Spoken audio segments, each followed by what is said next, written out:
All right, welcome everybody. We appreciate you all taking out the time to join us on our leadership circle. Um, so yeah, we just wanted to kind of do like a round table, do a circle where we all just kind of introduce ourselves and talk about what makes us fascinated by fungi and kind of what we're currently involved with in this society. And if you all want to share kind of like your passion and your area of interest, that would be excellent. So yeah, I'll just start and then we'll go to Sam and then Ali, and I'll just kind of go around the order in the Zoom. So yeah, so my name is Angel.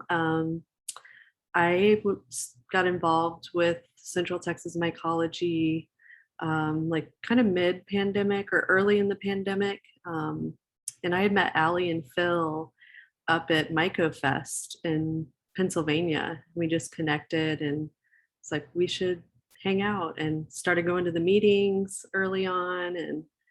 And my background is in, I worked in digital technology. So I did a lot of animation and design and video production and marketing, basically sitting at a desk all day, and did that for about 15 years and then got really burnt out, like transitioned to where I had a little more flexibility. And so yeah, so now I'm mostly focusing on, I'm also on the board of this Austin Organic Gardeners. I do educational programming for them and and collaborate wherever I can with Central Texas Mycology. We're fairly new, and Allie's going to share a little bit about the history of the organization. But yeah, that's enough about me. That's way too long. Next person. I'm Sam the Fungi. My purpose in this earth is to end mycophobia, transform mycostigma, and connect people to the power of mycelium. And I do that by being a part of this organization. I just am really passionate about fungi. It's the foundation of life on earth. So if we don't study it, who's going to study the foundation to see if there's any cracks? Yeah. Ali. Yeah, that was good, Sam. Not what I was going to share. My name is Allie. I have been a part of the organization from the beginning, and I fell in love with fungi when I was a teenager, and then very slowly started getting more and more involved in getting to know this wonderful world. I moved down here from the Pacific Northwest, and I didn't think I was going to find mushrooms, and what a weird part of that phobia, but like Texas has been amazing and flourishing, and I'm really glad that we're finally like building a myco society here. That's all I'll say for now.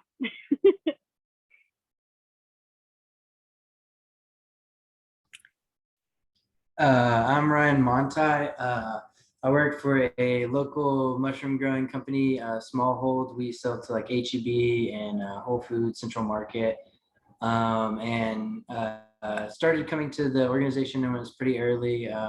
Ali kind of wrote me in, and then I saw one of our myco hangouts with Sam where he talked about the mycelium burritos, and that really kind of jump started a lot of my mycology. I took a class from Texas State over it, so like fairly versed in like microscopy, kind of helping set up our mobile lab and get a little bit more scientific view of some of our like wild forays and stuff like that. Just taking a little bit of a deeper dive. Yeah, and that's me.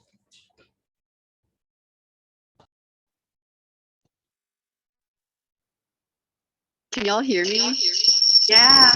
But there's an echo from your other phone or something. There's something else causing feedback. Okay, I muted my computer. Does That this works. sound better? Yes, sounds better. perfect. Okay. Sorry, y'all. My name is Perry Newman. I am kind of new to Austin. I've been here for like 2 years, but before this, I lived in Western North Carolina for 7 years. just like the mushroom, one of the mushroom hubs in North America. I got into mushrooms like in college. A friend who networks for Paul Stamets gave me one of Paul Stamets's books, and I was kind of like shocked and amazed. So when I moved down to Texas, got into the Central Texas Mycological Society. And it's great. I run the Myco Research Station, which we will talk about in a little bit. So, and I'm originally from Houston. Just, yeah. Going off my phone now.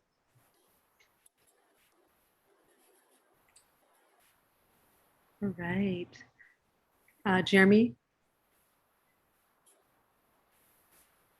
Oh, we're having a trouble hearing you. Oh. We'll come back to you.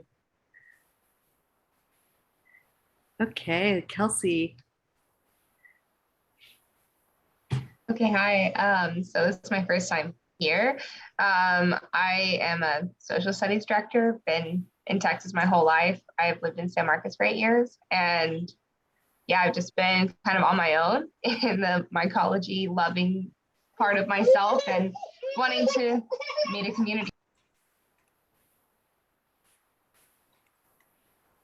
All right. Kelly. Hi, my name's Kelly. I guess first found out about mycology probably in my permaculture design course through Austin Permaculture Guild, and Danny Reyes of Myco Alliance was actually the teacher there for our mycology day. And I remember we inoculated a rain garden with oyster mushrooms, and that was really cool. And I guess since then, I went after that PDC, I got a job with a permaculture company and worked with them in the field for 1.5 years, and that was really cool. And I think now my focus is on myco remediation for sure.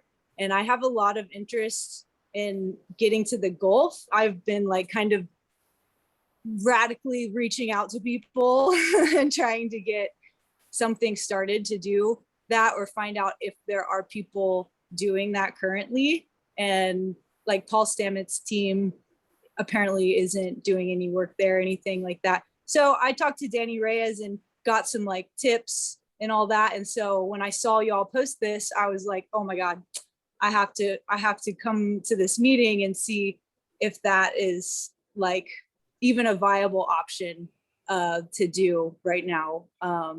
So yeah, that's why I'm here. And I'm really happy to be here. So thank you. Welcome. Okay, Curly Myco. Hey, everybody. I'm a bit of a chatty Cathy, so I'm gonna try to keep this story short if I can, but I'm incredibly excited to be here. I'm a member as of Monday, so I'm pretty fresh. This is also my first meeting besides the Hangout. The Hangout was incredible and gave me so much energy and excitement and enthusiasm and inspiration to be here. I come from a background of like service in the tech industry, and in around like 2011 2012 I started volunteering in agriculture, and I got into farming, and it totally changed my life to go from a desk job to planting tomatoes in the ground and working with the earth. And that really started kind of my passion for agriculture and permaculture. I did that for about 1.5 years and kind of got separated from it, and jump ahead to now. I've been kind of really looking to kind of get back into that since COVID happened, since, you know, sustainability became something important to us all. I didn't really have a space to garden, and I had this friend of mine who had constantly been telling me about his flow hoods and his cordyceps and his things that I didn't understand. And then suddenly I found myself really getting interested in it and realizing that I could grow entirely within my own space. So I got really into cultivation. So I built a still air box. I started ordering liquid culture supplies and syringes and jar lids and all kinds of stuff. And I just got totally engaged with the cultivation process of it. My girlfriend has been getting really tired of me talking about this kind of stuff, so I started going to meetups so I could meet other nerds that would be happy to hear about all my mycology and mushroom stories.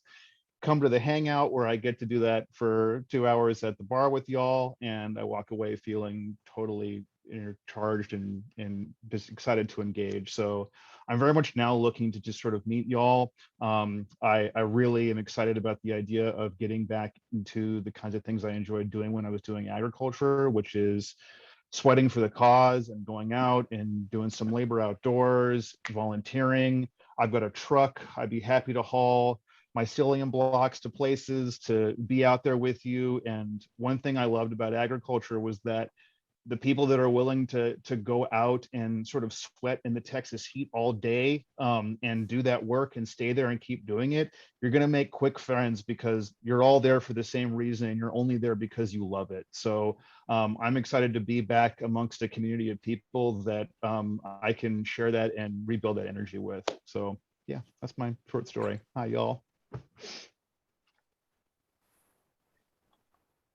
Allison. Hi, I'm Allison. I'm also brand new, kind of new. I come to a few meetings when I first moved to Austin about a year and a half ago. And I am a biologist and I study pathogenic fungi. And so I came to get myself out of the lab and kind of see the good side of fungi and not just the disease causing people killing side. And I just, I'm a biologist. So as COVID started, I just got caught up in COVID research, and not that it's slowing down, but I've kind of stepped away from it, and I would especially like to step away from it and be outside and doing some kind of research that's a little bit more positive and less doomsday. And yeah, it's a very selfish reason for getting involved, to make myself feel better about fungus. But I really like the group, and I've been following y'all on Instagram for a long time. Oh, thank you. Welcome. All right, Kate. Hi, my name is Kate. This is my first meeting here. And I come to the fungi kingdom through the plant kingdom. I think I'm a herbalist and plant person, and also first learned about kind of what's going on in Texas mycology through Danny Reyes at the Micro Research Station. Yeah, just really happy to be here. And I guess that's it. I'll keep it short and I will pass to the next human. All right, Chris Garza.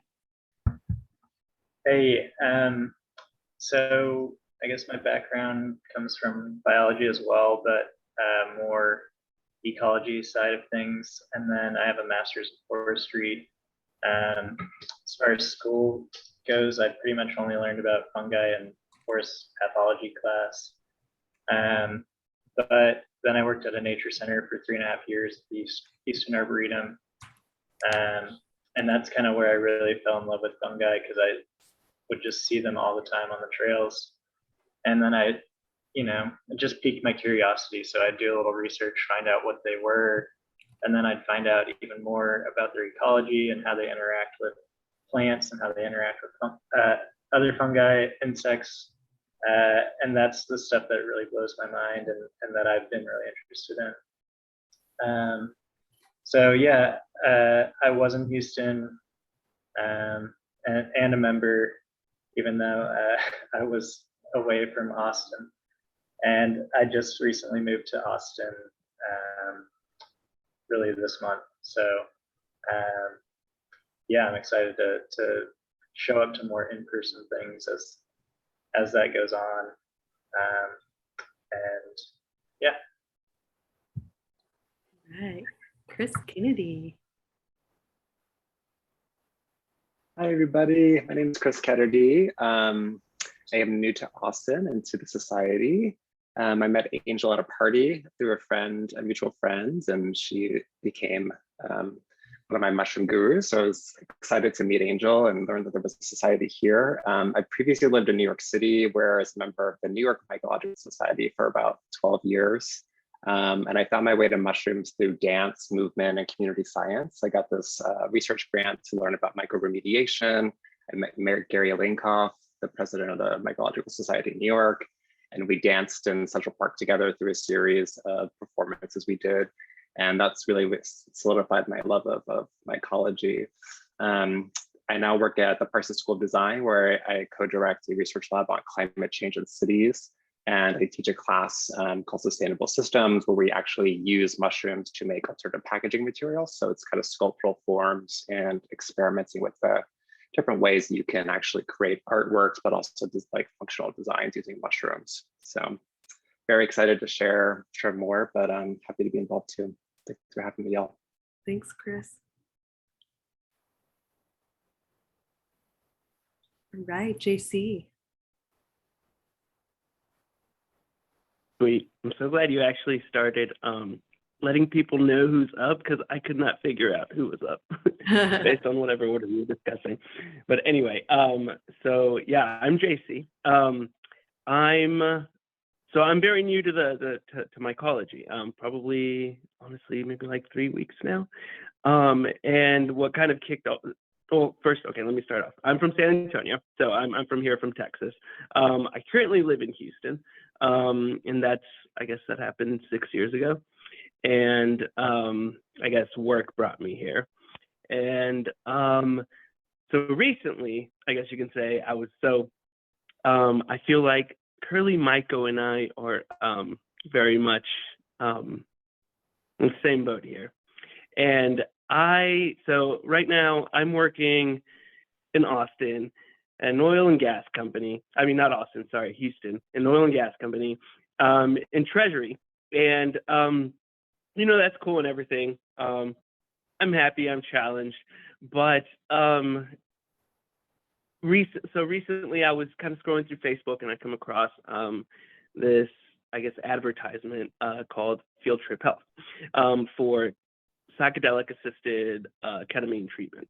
And so I didn't even know that, psychedelics were legal. And so I've kind of been in this whole other world since my first experience, I guess you can say, with psychedelics, which was back in like high school years ago.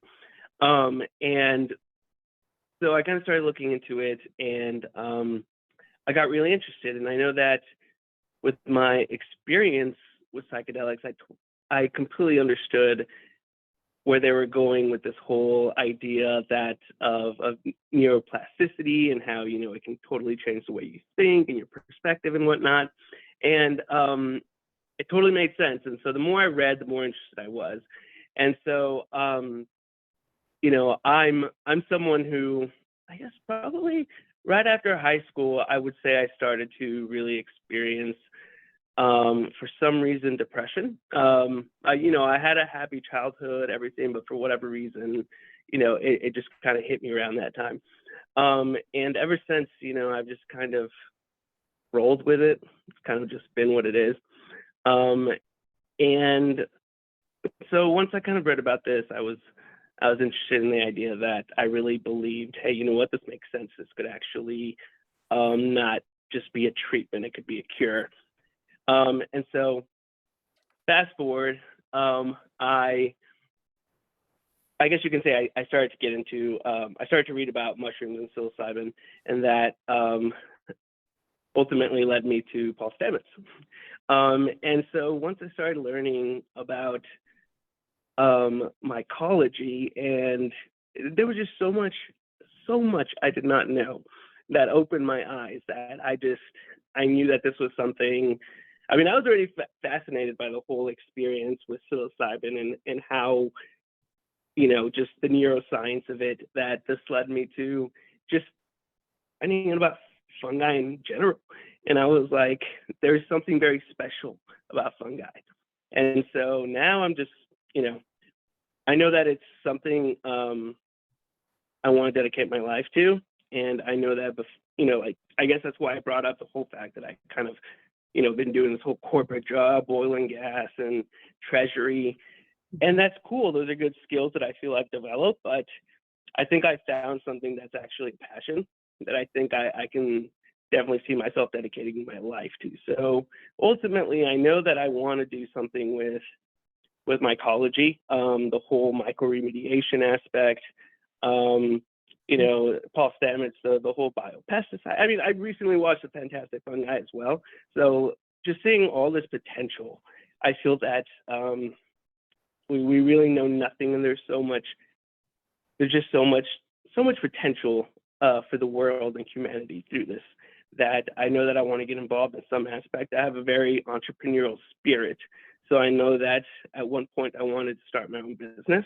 So now I know that in some aspect I want to help, I guess with mycology, find a way to generate revenue to help fund research to continue to, for us to I guess find out more and then continue to progress on this journey.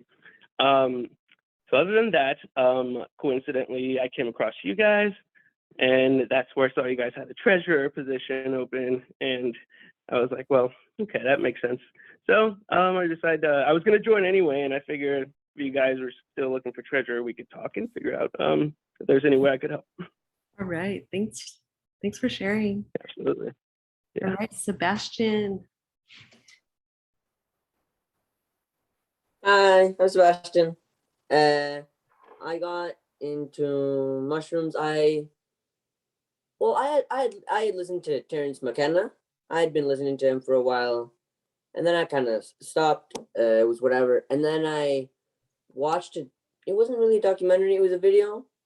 Stephen Axford, how mushrooms changed his life. He is a photographer for mushrooms. Yes. And he discovered many mushrooms, and I thought that was so cool.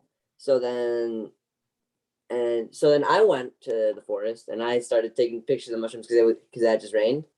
So now I have my little album on my phone of all the mushrooms I found, and So cool.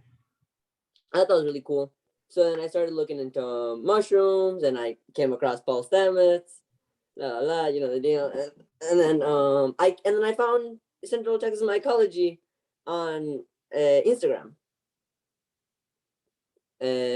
So I found you guys, and now I'm here. So pretty excited. Yeah, so did you know we had Steve Axford do a talk whenever Planet Fungi? It was actually maybe like a week or 2 months before the movie came out. But yeah, it was really exciting. So check our YouTube channel. Him and his wife were very fun to talk to, and he's so inspiring. But yeah, that's so cool. Thanks for sharing. Katie. Oh, hi, it's Elise. I'm hi, using my friend's sorry. laptop. Yeah. Sorry you can't see me tonight. So I joined CTMS about a year ago. I am from the hill country, and where I'm from there, it's very, very dry, so we didn't get too many mushrooms. So I got more involved with CTMS and went on forays, walks, and then I just recently moved to San Marcos to and just with the community of CTMS. So now I'm here. All right. Thanks for sharing. Okay. And Perry, we already talked to you. I'm just going through the list. Margarita.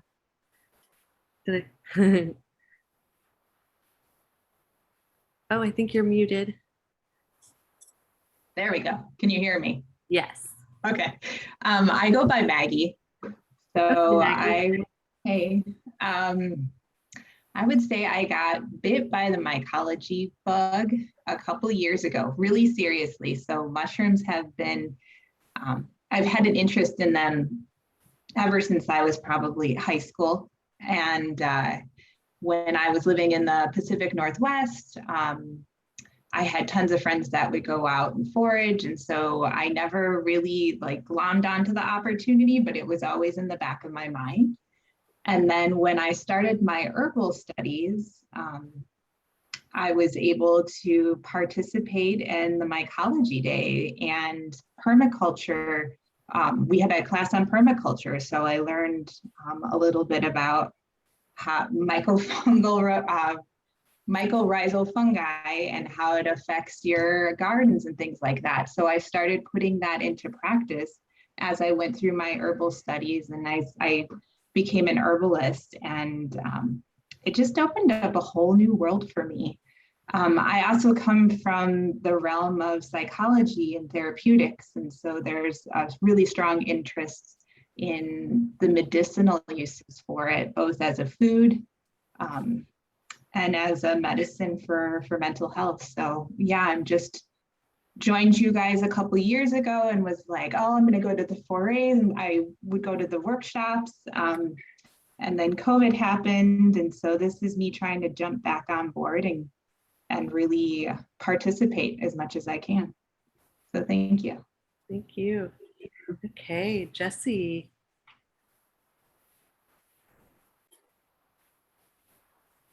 Hello, friends. Nice to see you. Nice to meet you. My name is Jesse. I go by Jess. I am a shaman from Azteca rule. So I've been practicing the line of connection with ceremony rites with mushrooms for quite some time now, as have my family. So I've been kind of spreading more of that education. When it comes to mycology, it's been in my family for some time. And I really try to educate and bring forth some more understanding on our rituals and our connection to ceremony, and to really support the emotional and metaphysical care when it comes to using this ancient medicine. So right now I'm kind of leading and educating a few classes and courses and a few houses of education all throughout Central Texas, and really here to collaborate and to see also the other position of how the public uses this amazing, beautiful ancient medicine that has been my family for some time. Thank you, Jess. All right. Well, I'm going to share my screen and kick things off with the presentation. So, just one second here. Quick question. Oh, yeah. How long is the meeting planned for? So we are going to be online for probably another hour, but it just depends on how involved. And if you have to jump off, we're recording this, and so we'll make sure that you get the recording. Okay, gotcha. But okay, cool. I didn't know there was like a time limit, and we just kind of yeah, had to rush things. But okay, cool. Okay, let me see if I can get this in presenter mode. Jeremy, while she's doing that, do you want to see if your voice is working and introduce yourself real quick? Check. Can you hear me? Oh, Jeremy, sorry. Right. No, you're good. My name is Jeremy. I've been part of the society for a couple years now. I'm based in Houston, so a lot of the stuff that I do is around here. I'm just kind of leading forays and stuff, what we can do here. My interest in mushrooms started about 5 or 6 years ago. I'm kind of an amateur photographer, so just being out in the woods and seeing them and photographing them and kind of wanting to know, like, well, what am I really taking a picture of? So just really started photographing, and then just kind of did a deep dive into identification, and that's kind of where I started it. Okay. All right. So this, thanks, Jeremy. So this presentation I put together is kind of like a visual version of our agenda. So we normally have it, just a doc, and we kind of go through all these segments. And I just put together a more visual version just so everybody kind of gets an idea of some of the different things that we're working on and past events and whatnot. And so as we go through, it's sort of like we'll just talk like we're having a normal leadership circle. And I've also included some slides where we can talk about how we're currently in the process of like redoing our bylaws. And so, and the type of format that we're thinking about. And so we can kind of pause, and this can be conversational. If you guys want to add things in the chat, if you just want to speak up, there'll be different points where we kind of stop and brainstorm on different ideas, that sort of thing. So yeah, I'm going to just kick it off, or I think Allie here is going to kick it off and just share a little bit about our mission and the history of how the organization formed in 2019.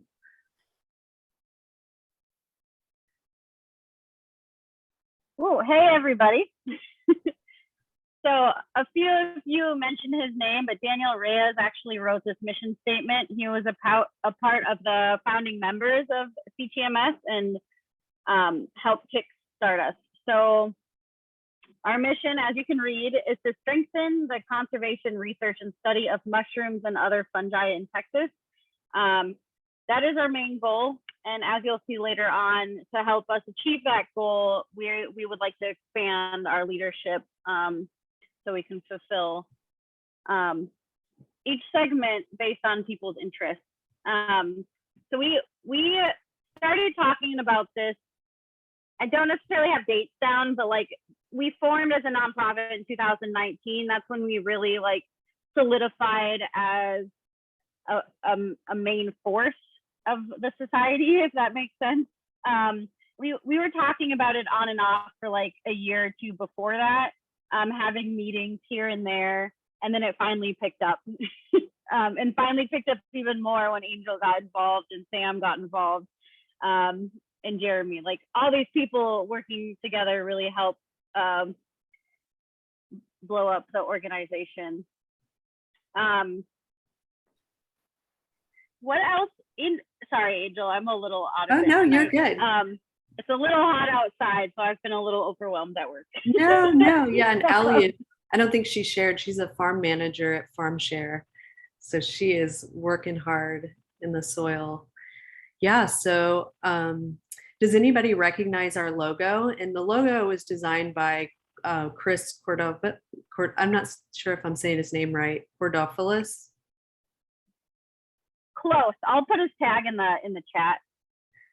Yeah. Does anybody recognize the mushroom that is in our logo? Is that the star? The star Yeah, mushroom? Sebastian. That little ball? You got it. Yeah, so that is the Texas star mushroom. And if y'all follow us on social media, we actually worked with a few people within our advisor group and helped get it to become the Texas star mushroom. And so there's 3 states that currently have a state mushroom, and we're one of them now. And so if you don't know this particular mushroom, it's unique to Central Texas, and it's only found in one other place. It was found in the 70s in Japan. And so scientists still don't know why it's so spread apart, like how there's spores in Japan and how there's only spores in Central Texas region. And I know it goes up to the Oklahoma border, all the way down to San Antonio. And so, yeah, I'll show some more photos of it. So this is a beautiful photo. Let's see, from, I think somewhere from Wikipedia. There, we'll see a few more in a second. So it's also called the cigar mushroom, and it looks a lot like cigars sticking out of the ground, and it grows around the either stumps or dead cedar elms, and it's found in the fall and into early spring. And so we did a hike in December and found some, and so it was really exciting to see. Has anybody seen one of these before?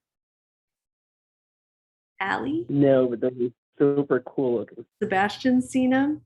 So we're definitely going to be planning all kinds of hikes come December, and looking for the Texas star. Oh, go ahead, Sebastian. No, I always find a lot of them, and I'm always super curious as to how they grow, because when I find them, I just see the star, but it has no stipe. So yeah, and it's one of the but it's very cool. I don't think it's for a long time, I think scientists thought it was part of the Geastrum genus, which includes like the Earth stars. And I I think genetically, now that they can do DNA sequencing, it doesn't have the same genetics. And so it's, I think the only, and somebody correct me if I'm wrong, but I think it's like the only mushroom in the genus, or maybe there's just a few other ones that are similar. Is it this one? That's the one they thought it was in the same genus. But it's not. But it's not. It's not. Yeah, it's its own thing. It's its own thing. Unique like a Texas star. Anyways, I won't talk about Texas stars anymore. Or at least one Texas star. There's a lot of Texas stars. They're found everywhere. So yeah, so we got a little bit of press, and we'll talk a little bit more later on about kind of our press strategy, because we really don't have one right now. Someone just reached out to us through Instagram, and I happened to be the person to see it, and ended up putting together a quick fact sheet and did a quick interview, and it turned into 3 articles that were fun to read. One was a little corny with the Matthew McConaughey reference, but it went from a news article in the Houston Chronicle, the San Antonio Express, and then it was on the KUT Texas Standard as an interview with the actual writer. And so, yeah, we'll talk a little bit later about how we can kind of maybe work together, especially I know there are a few people that have backgrounds in like PR strategy, marketing, that sort of thing, how we can kind of develop like a media list, and get a press kit and put press up on our website, because we've had some good stuff written about us recently. So yeah, so I'm going to talk just real briefly about how we're currently organized. So this is something that we're looking at of like how we want to organize, but we have bylaws that were essentially copied from the Puget Sound Mycological Society. And they're pretty standard bylaws for organizations, nonprofits. And, the founding members, self-appointed, as the society was like really small, and we've never had elections or anything like that. And so we, as we were kind of growing and bringing a few people in and out, we sort of we realized that like a hierarchical structure, or more of like a corporate structure, just really wasn't like appropriate for like a mycological society. And, I do some work with the Festival Beach Food Forest, and they are using what's called sociocracy. And it's a model where, everyone like decisions are made by consent rather than voting, like a board would vote. And so, the idea is that everyone speaks in circles and everyone talks until we kind of come to a consensus, rather than, rule by voting. And so there's a website called Sociocracy for All if you want to learn a lot more. And I'm going to share a few more diagrams as well that help explain how it works. And so we haven't formally kind of used this, like we're just talking about it, and we want to involve people that want to, also be involved to get your input, as you may have experience in different models of organization. So this is an example of kind of like how it might be organized. And I went ahead and, we can read this together briefly. This is just from the website of Sociocracy, but it's kind of decentralized. There's not like authoritative figures. And then just looking at the diagrams too, I was like, this feels way more mycelial. Let's think like mushrooms do and organize like mushrooms do and do some biomimicry, hopefully. But if anyone, we're open as we're kind of bringing more people in. We want to hear your input, make sure that everyone's voices are heard, and that, we represent in a way that is comfortable for people that want to be involved. So this next slide here, this is kind of like the circles of how we currently organize. And so within a sociocracy, you kind of have these overlapping circles. So there's like a leadership circle, that includes leaders from all of these buckets or all of these circles of where work is actually done, like where the focus of the organization is. And within, the fundraising circle, there may be other circles, and there could be circles within circles, and the hyphas just keep going, right? And as things work out, or as things develop, and as more people get involved in certain interest areas or committees, or you could call them initiatives, then things kind of blossom and a mushroom might grow out of it. So I'm gonna have Sam, the fungi, talk about how we can stretch like fungi as we want to grow. Yes, so Angel and I lead walks often in the forest, and when we're out there, I encourage people to connect to Mama and to imagine the mycelial network that's underneath all of our footsteps as we're walking, because there's so much under each footstep. There could be 3 to 12 miles of mycelium. And since it's so dense and compact, it has to be the most efficient, and it has to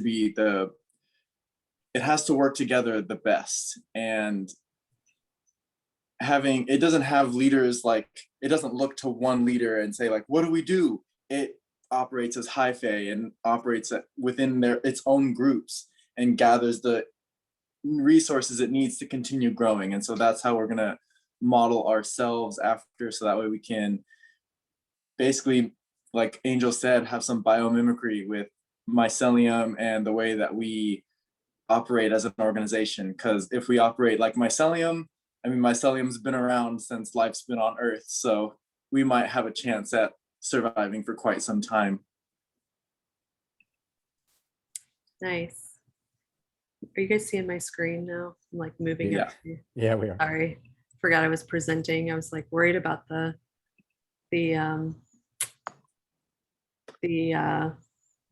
YouTube stream. Anyways, I'm not worried about that anymore. Going to the next slide. Okay, so we, as Ali was saying, we've been growing quite a bit, and things really started to pick up, midway through the pandemic, and there's been a surge of interest for different areas and for different reasons, and we can talk a little bit about those later. But this circle, the fundraising circle, is the most important, of course, because this is how we can continue to do everything within our mission, which primarily is focused in education. But at a certain point, we'd love to get to the point where we can fund actual research and fund big micro-remediation projects and do things along those lines. So we rely on things like the membership subscriptions.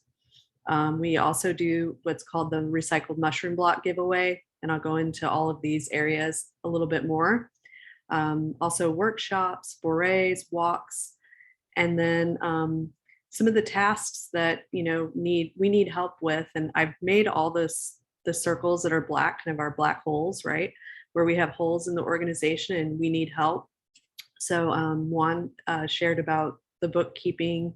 We also, I know there was someone that was interested in maybe helping us out with grant writing. And so, and then there's help. We need help with keeping in contact with our members that their subscriptions are expiring. And so we have about 100 members, and I'm going to go ahead and go to the next slide. Actually, I'm going to restart this presentation because my notes went away.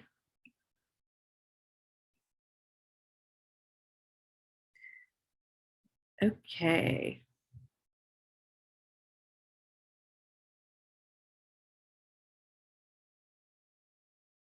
All right, so this is our membership and benefits, like call to action that we try to share online at least a couple times a month, just to remind people like what the benefits are to becoming a member. And so this is constantly evolving and up for review all the time. And so one of the things that we want to do especially with new folks, is do kind of like get some new eyes on our content and really think about the strategy of how we're presenting ourselves and what we're saying. And so kind of reevaluate all that. So keep that in mind if that's something that you would be interested in helping out with. So our current membership count as of, I think I checked it last night, was 401. And there's been 51, which is the highest ever in the last 30 days. So just think about that. That's like I don't know the ratio. That's quite a lot of new members in just the last 30 days. So we're definitely seeing this sort of shroom boom happen within our organization as well. So I love that stream group. And by the way, did that include me? Because I haven't even signed up. You said you haven't signed up? Nope. It's the last 30 days. So I just wanted to kind of get a metric of, and I checked it like yesterday. So I was gonna say, because it might be 402. So we usually discuss like in our meetings, like what do we think the trends are, like what are the drivers like that are making more people interested. And we've already talked about like the movie coming out on Netflix, Fantastic Fungi. We're doing a few more in-person events. We've got some workshops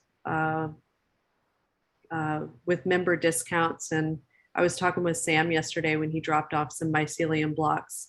There's we've kind of changed up our strategy of how we do our events that are pay events. Like we want to do member and non-member tickets. And I just hadn't played around with the website enough, but there's like a variant where you can do that with the pricing. And so that seems to be the sweet spot as of now, but we can always change it. Like we started off just doing a lot of members only things when there were more restrictions, and then we were doing member, non-member. We may go back to doing members only, just depending on like where things go with the pandemic. But yeah, we're still kind of trying to keep things reined in as far as the crowds and amount of people go. One of the things we did recently too with our membership form is we want to kind of get people's pulse, like get an idea of like what their interest area is. So we added a question: why are you excited about learning more? And I think it's called, what are you excited about learning more about? So we have cultivation, wild mushroom foraging, culinary, ethnogenic, medicinal, taxonomy, mushroom ID, mycoremediation, mycomaterials, and no answer. And so that's kind of what we came up with as a group on the fly. And we will probably always be adding to that because hopefully there's like a million ways to be excited and do things with mushrooms. It's gonna be the longest select box ever.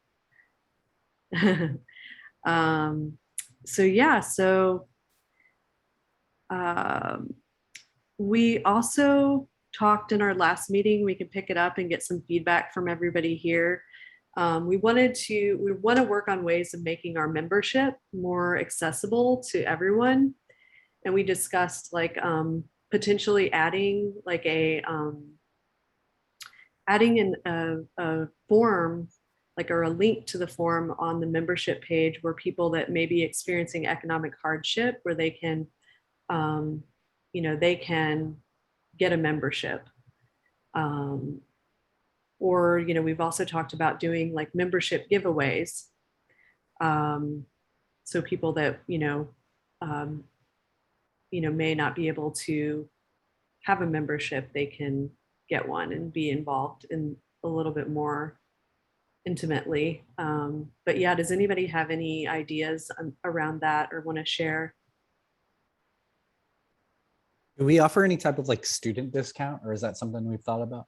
Yeah, so we do have a student code, and that's also on our list. And I think that now is a good time to message it better because everyone's getting back into school. So I think we can do some social media posts, put things in the newsletter, and also make sure that we put that as kind of like an addendum or a little like with our call to action on membership sign up, like, hey, we offer student discounts. Here's the code. And it's just a coupon code. So yeah, so that's something that we do offer. And we do get questions occasionally, but I think that we would get more students signing up if we kind of use that, focused in on that, and maybe did some social media posts about it. So yeah, so if So is the idea here mostly behind generating funding, or because I also see a benefit in generating further membership through, let's say, volunteer opportunities. And I feel that from a perspective of, I guess, the more people we kind of allow who can't have necessarily afford the membership, the more people we allow to join through basically, I guess you can say, exchange volunteer time for a membership. I also feel that that has potential not just to grow the numbers that we're reporting as far as membership, but also they'll spread through their experience, positive experience, hopefully they'll spread more membership, recruit more people, and thus we could raise not just more money, but also from a more positive marketing experience, we can also attract through even being able to count more numbers into our number of membership. Yeah, that's a good idea too. We do have a few volunteer opportunities, especially with the mushroom block giveaway. So that is a good idea. We'll take note of that. Kelly, you have a suggestion. Yeah, the first thing that popped into my head was like donation-based membership. Like I have found, especially, with everything that's been going on in the past year or 2 years, like the ability to just give $5 or $10 here and there has allowed me to, give a little bit to so many different things. And yeah, so I mean, I don't know what the ultimate goal is, if it's to get members or to get money, or if it's both, but regardless, yeah, I mean, that would be my thought. Well, let me say, so yeah, that's a good point. I like what you were saying. Dang it, I'm so sorry, I blanked out. Say what you just said again. Well, just the idea of donation-based membership where somebody. Oh yeah, donations.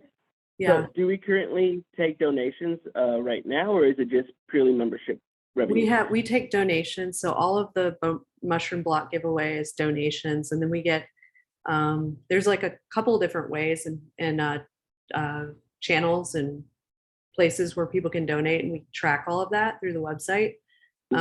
So the mushroom block is where we get a lot of donations. And then sometimes we just get random people donating. Sometimes if there's like a ticketed thing and, people, there's been a few people that I've just sent to like, just make a donation.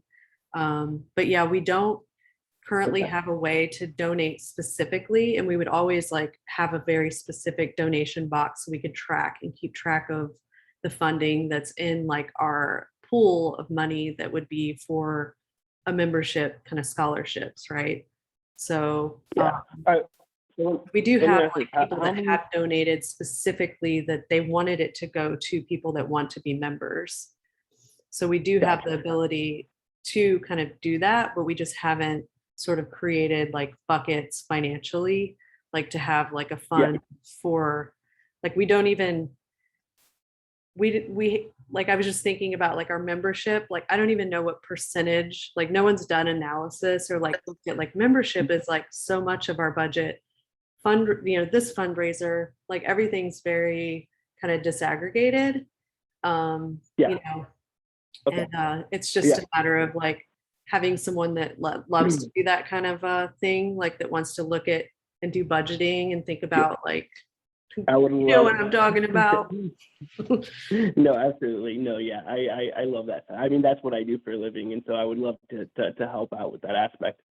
I was also going to ask, how many people here, I guess, well, I don't know what the proper vernacular here is, but I guess grow mushrooms here. I mean, I assume a lot of people, maybe a good handful.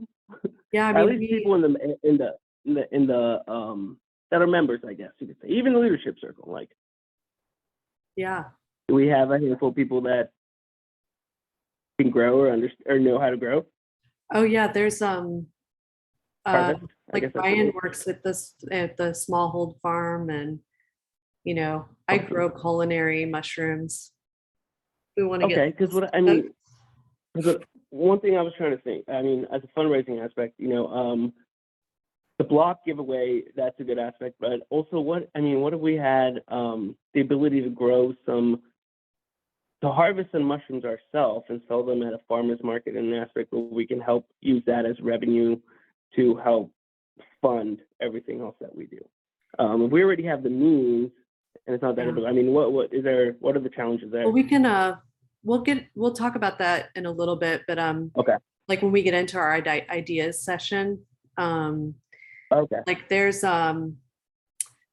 there's a lot of limitations there, and from people that like mushroom grow, like right now we're focused on just teaching people how to do it in a low tech way, not in a sterile environment where like you have to talk to the Department of Agriculture and have like a business license. Like we don't do anything like that would require like a business license and have to deal with all of the like red tape and things to be able to sell at the farmer's market. It's not there quite yet. Yeah, for sure. Yeah, and we don't necessarily operate, like we kind of don't want to do something that's almost like a business, you know what I mean?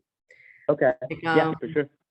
That makes sense. We don't also want to compete with a lot of our partners. So we work with a lot of the mushroom farms in various ways that I'll get into in a little bit. But yeah. Cool. So I'm going to talk now a little bit about we used to do a member giveaway every month. So everybody would be in a random. Oh yeah. So Jess, you have your hand up too. Sorry, everybody. I'm trying to make sure I scroll through all the. I did. Can you see me and hear me? Yes. Okay, awesome.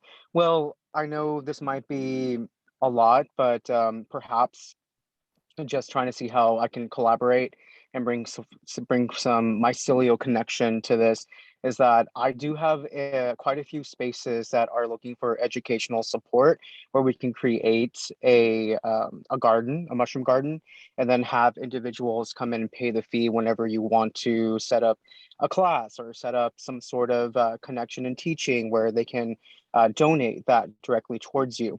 Specifically, it's more youth build. It's a nature school enterprise and connection for a private school that has about 15 acres to my disposal to create a garden.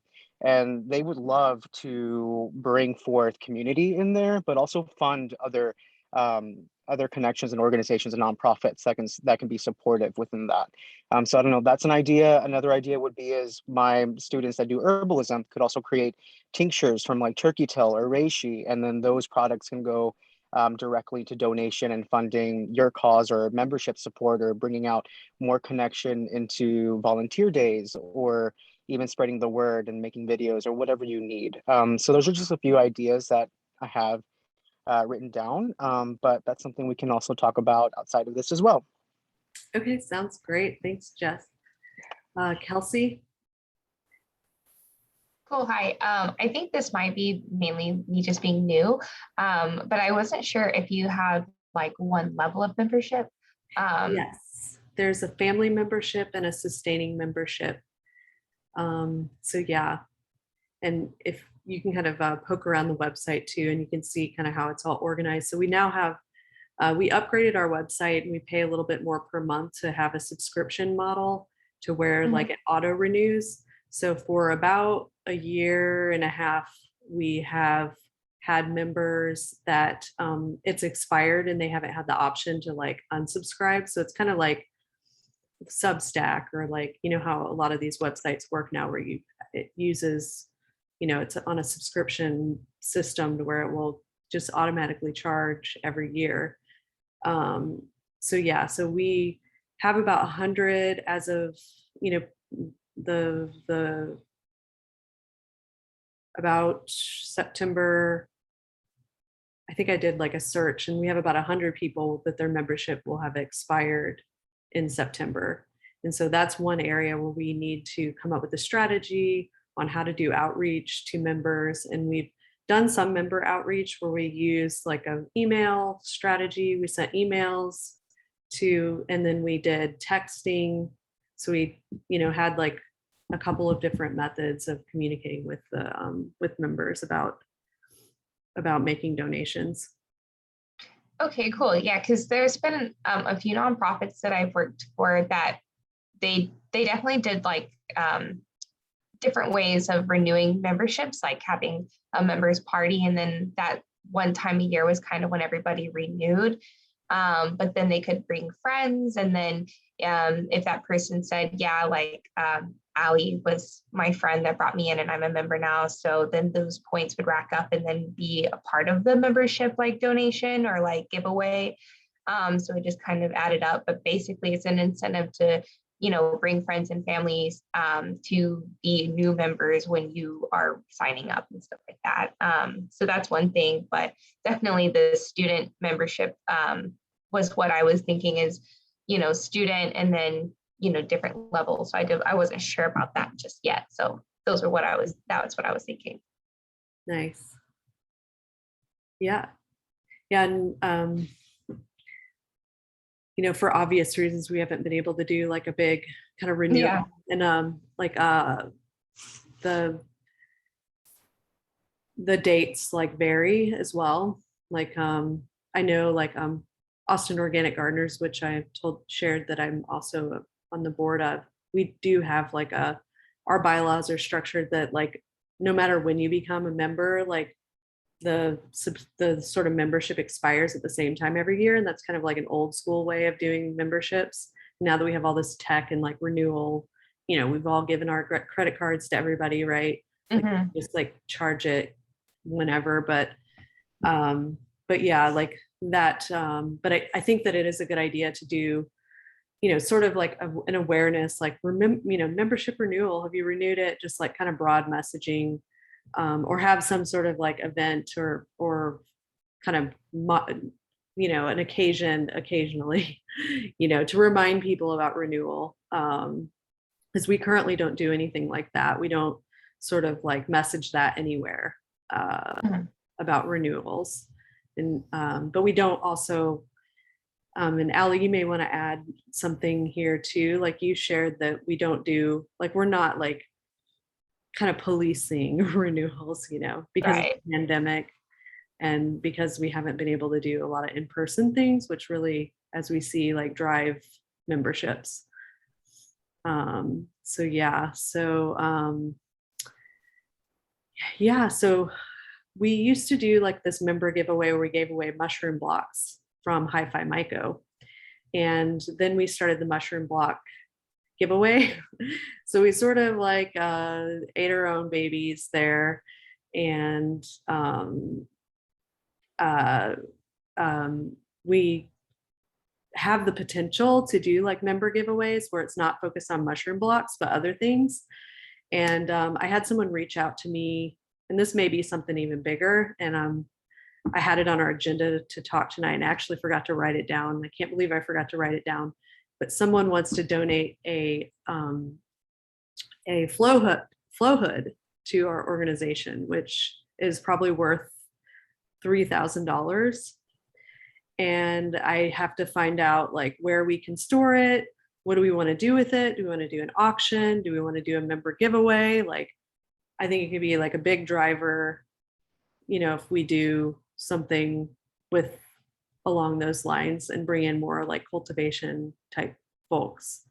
So that's just something that's out there on in the mycelial, and that's just a hyphae. Cool, thank you. Let's see, Sebastian. Hi, I was wondering, would you guys consider as a way of making money, like partnering with schools to do field trips? Yeah, so we actually, and we'll talk about this a little bit more later, like we working on like a mobile lab, but we haven't talked about doing field trips, which I think is a really great idea. But Mhm. of course, like, as you probably know, like the pandemic has like been like, why can't we just take these kids out in the woods, like, and show them the mushrooms?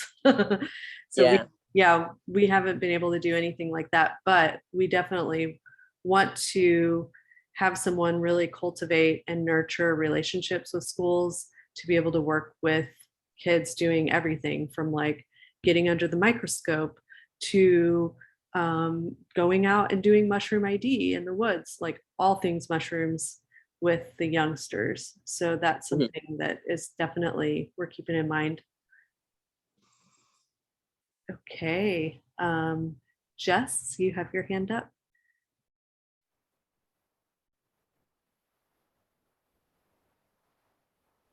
Oh, sorry, I already gave Okay. what I was supposed to, but thank you. So I'll Okay. take it down. Yeah, anybody else that has theirs up, if you don't mind taking it down, because unless you have a new one. Okay, so Kelly, you have. Yeah, something else I just thought about was like, for instance, I moved out to Canyon Lake area recently and got involved in the community garden. It's like the CRRC, Canyon, I don't even know what that stands for, but it's like a bunch of retiree people and they have a really awesome community garden. And I made friends with Dr. James Curry, who is this guy who runs the New Braunfels community garden. And he's like a mycology nerd too. And I feel like, you know, approaching people like that they would most likely be. Yeah, and we'll get into that too. We have a whole section on the mycology in the garden series, which we've got a program developed for that. And I'm going to kind of move through a little bit faster, and we can have, I think everybody's like super excited and we're kind of getting ahead of ourselves. So maybe we can like brainstorm just so we can get through all the slides. There's 32 of them. So maybe we can like, there's like a section at the end, especially where we talk about events and engagement, like where we can all share these ideas, because there's a lot of things in here already that we're doing that I think everybody's just so jazzed and has so many great ideas that we're getting in ahead of ourselves. So yeah. Sorry, let me go back. Yeah, sorry about that. So with all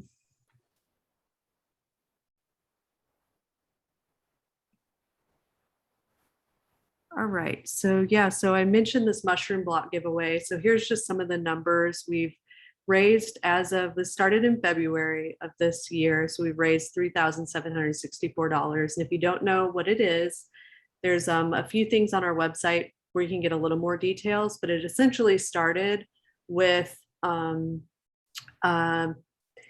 Sam, and I developed, well, initially Sam had this idea, and I'll let you share really quick about how your idea of like diverting waste. Sweet. Yeah. So I saw through Hi-Fi, I've been working with Hi-Fi for quite some time. I was working at the Micro Research Station when Daniel was running it, and we would be doing block runs all the time, and there's just tons of waste, literal a ton of waste from Hi-Fi that is a potential biomass or whatever. We wanted to micro-remediate different areas, and we were determining how we could raise funds for our organization. And it was like, well, why don't we just do like a block giveaway and have a suggested donation, and have that be something that drives membership and also gets people involved with growing mushrooms, because it's easy to get a spent block and spritz some water on it and see beautiful mushrooms come out, eat them, and be like, oh my gosh, I'm in love with mushrooms, like this is so cool. And that's what happens pretty frequently. So to save the mushrooms from the dump, we've decided to do this block giveaway. And yeah, that's pretty much how we came up with the idea. Save it from the dump. Save it from the dump. So yeah, this was already kind of like stewing, right? And then we had the pandemic hit, right? And we were approached by TOFGA, which is the Texas Organic Gardeners and Farmers Alliance. And they do a conference every year that's in person, but they moved it to online. And their format was pre-recorded videos. And so since my background was in video production, I had already been doing a bunch of videos for Austin organic gardeners, like, how-to videos in the garden. I had already done a few videos on different methods of doing low-tech cultivation in the garden. And so we did 3 more, Perry and I did 3 more videos. And we then kind of had a program, right, of instructions on how to grow mushrooms outdoors in the garden. And we then just sort of, I don't know what made me think, like, let's get a QR code. I think because of the pandemic and everybody now knows what a QR code is, we decided to do these like yard signs, and started at my house because it's very accessible. It's in a central location and people can get to it. And also, I just talked about it all the time with the garden club people, and it's just kind of grown and grown. And now we have 4 pickup spots in Austin, 1 in San Marcos, and 4,000 blocks is like hardly anything compared to how much waste is there. But I think that we've hopefully encouraged and will continue to like inspire other mycology organizations. I know we're the only one in the US that does this as like a fundraiser and a waste diversion technique. So we have 25 volunteers that have signed up, and I'm currently like doing the coordinating to help make sure that all of our block spots are stocked.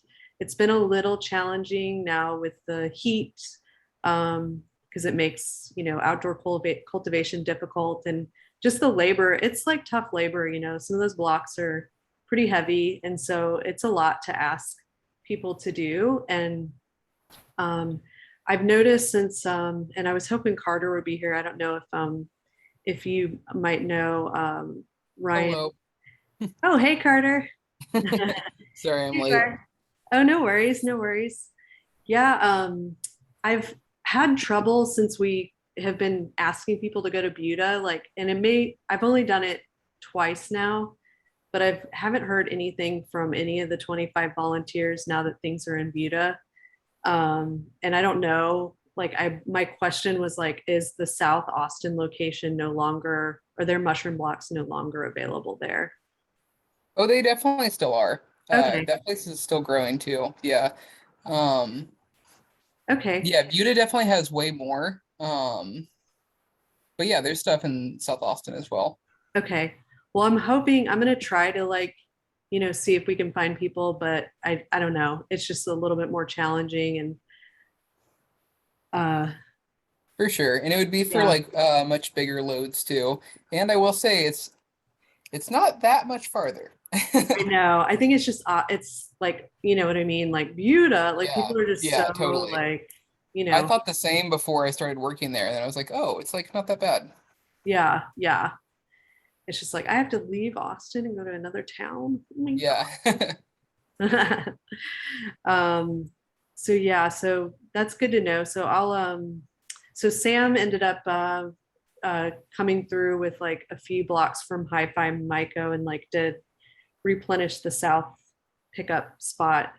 But yeah, and then I'm also going to be doing a new video with Sam on Monday, just how to care for your mushroom block. And Perry, that blog post you did was so awesome and detailed. I put it up on I think you just did a Word doc, but I made a blog post and been putting it in newsletters, and that's definitely helpful.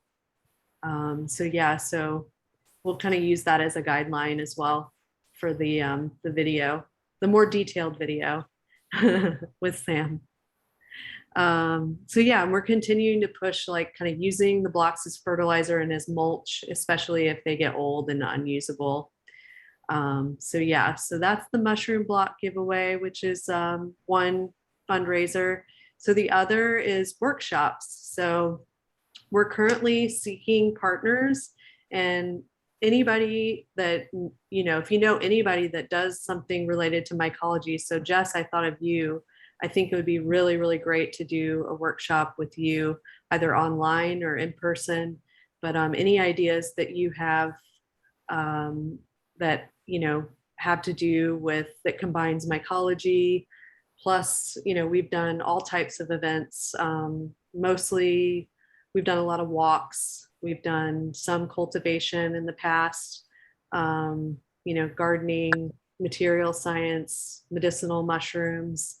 Like there's so many different topics that we could do workshops on, and we can do them online or which have a larger reach, which is great. But we can also do some in person with like smaller groups, just depending on like how people like to do it.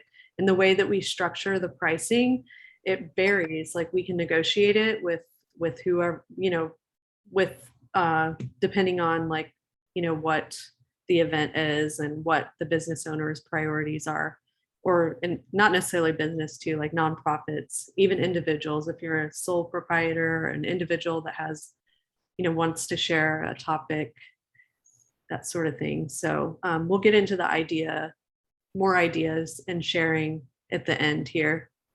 So this is one example of kind of like a special event workshop. And I don't know if any of you all were able to attend, but this was a fundraiser we did with a local band called the Octopus Project, and they did a mushroom biodata music project. And we just negotiated, what we felt was fair for the work that they put into creating the event. But we did a 50-50 split, and we were able to raise $3,000 for the Central Texas Mycology Society. And that was really fun. Did anybody get to go to that? So the videos are on the YouTube channel, so be sure to watch them because they're so great. Okay. What happened there? Okay. So now we're at education programming. And so the buckets here, we have our online monthly event, which is open to the public. Anybody can join. And we do that the third Thursday of each month. Another part of our programming, of course, is like workshops, forays, walks, micro blitzes, and then digital content, super important. We haven't really put a lot of focus on this. We've just been kind of like gramming and throwing some videos together, but we, these are the black holes, right? And then we've got mycology in the garden, and that's something that's fairly new that we could definitely use help with. There's a lot of interest in this area, and I'll share more about some of the upcoming events we have there. And then we have the Myco Research Station, and Perry is going to share more about that. So,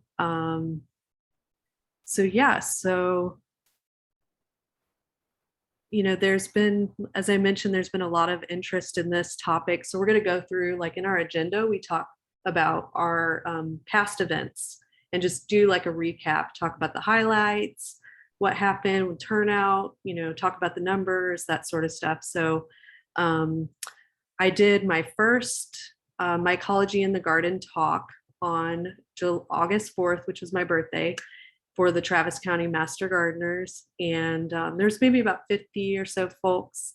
And, they paid our organization for the talk. They did our speaker fee, which we do $50 or 25 per hour. And so part of the agreement was like their members could just come get mushroom blocks and apply what they learned in the class. And so I put together about a 50 slide deck that covers, it's kind of like Mycology 101 plus, all of these different ways you can do cultivation in the garden. And I'm happy to share that with anybody that wants to take a look or has an interest in also doing this program. And, you're open to add your interpretation, like use what I started, expand on it, do your interpretation. But, we want to try to make resources available and share and myceliate. And so we can continue to like bring people in. So another event that we did both in July and August was the orchid hike, and that's where we met Sebastian. He got to see the mycoheterotrope orchid that you see in the photo here. So this is Hexalectris nitida, and it's a parasitic fungi or parasitic orchid that I observed in 2019 and came back and found like 8 more of them in this part of Barton Creek. And, I didn't think about bringing people to it because I was like, I don't know, it's not that showy. It doesn't even, it doesn't even flower really. Like it's one of the types of orchids that I think they call it and Chris, you might know this name better than I do. It's called forget the name. It's like Cleisteogamy. Is that it? Or it doesn't need a flower to pollinate. Yeah, I think I know what you're talking about. I don't know. I'd have to look it up actually. Yeah, so it doesn't have to flower to pollinate, and so it also it needs like these rare like rainy summers, right? So 2019 was really rainy here. It was found originally, the common name is called the glass mountain crested coral root. So it was originally found in West Texas. And so it was a fun event, and we sold out of all of them. And we got a nice Substack article written by Addie Broyles, formerly the main food writer of the Statesman. But if anybody's interested in reading more about her article, but it's about like this walk. It's about a bunch of things. It's about how we've grown, and there's a little bit of like narrative, like she asked a lot of questions of Sam and I, kind of added a little bit of our personal story in there, but she's trying to shop it around to different like Texas Monthly and things like that. So hopefully we get some good stories out there for people to learn about us. So the last one we did, there was no blooms, but we found more chanterelles, and there were so many beautiful parasol or parachute mushrooms. So Jeremy, if you want to share a little bit about what you have going in Houston. Yeah, so we've been kind of doing some more stuff over this way. In June, I was able to do a foray in the Sam Houston National Forest. I think we sold like 10 tickets to that, but only a few people showed up.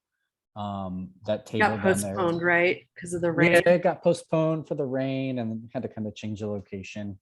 But when we did go out, we had a really great time. We found like everyone was able to take a basket full of chanterelles home, just kind of educate some people more about that. We've also been doing some stuff out in Big Thicket. I think November, the leadership team was able to get together. You can kind of see some pictures here of that. And we were able to actually get since it's a national preserve, you're not allowed to pick there, but we were able to get a special research permit from them, and we were able to go and collect stuff. And so that was a good time.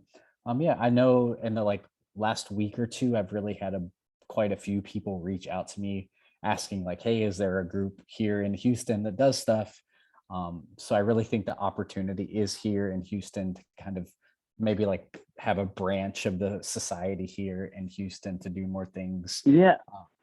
For also, sure. That's kind of what it definitely sounds like, man. Yeah, for sure. And then I'm excited about this.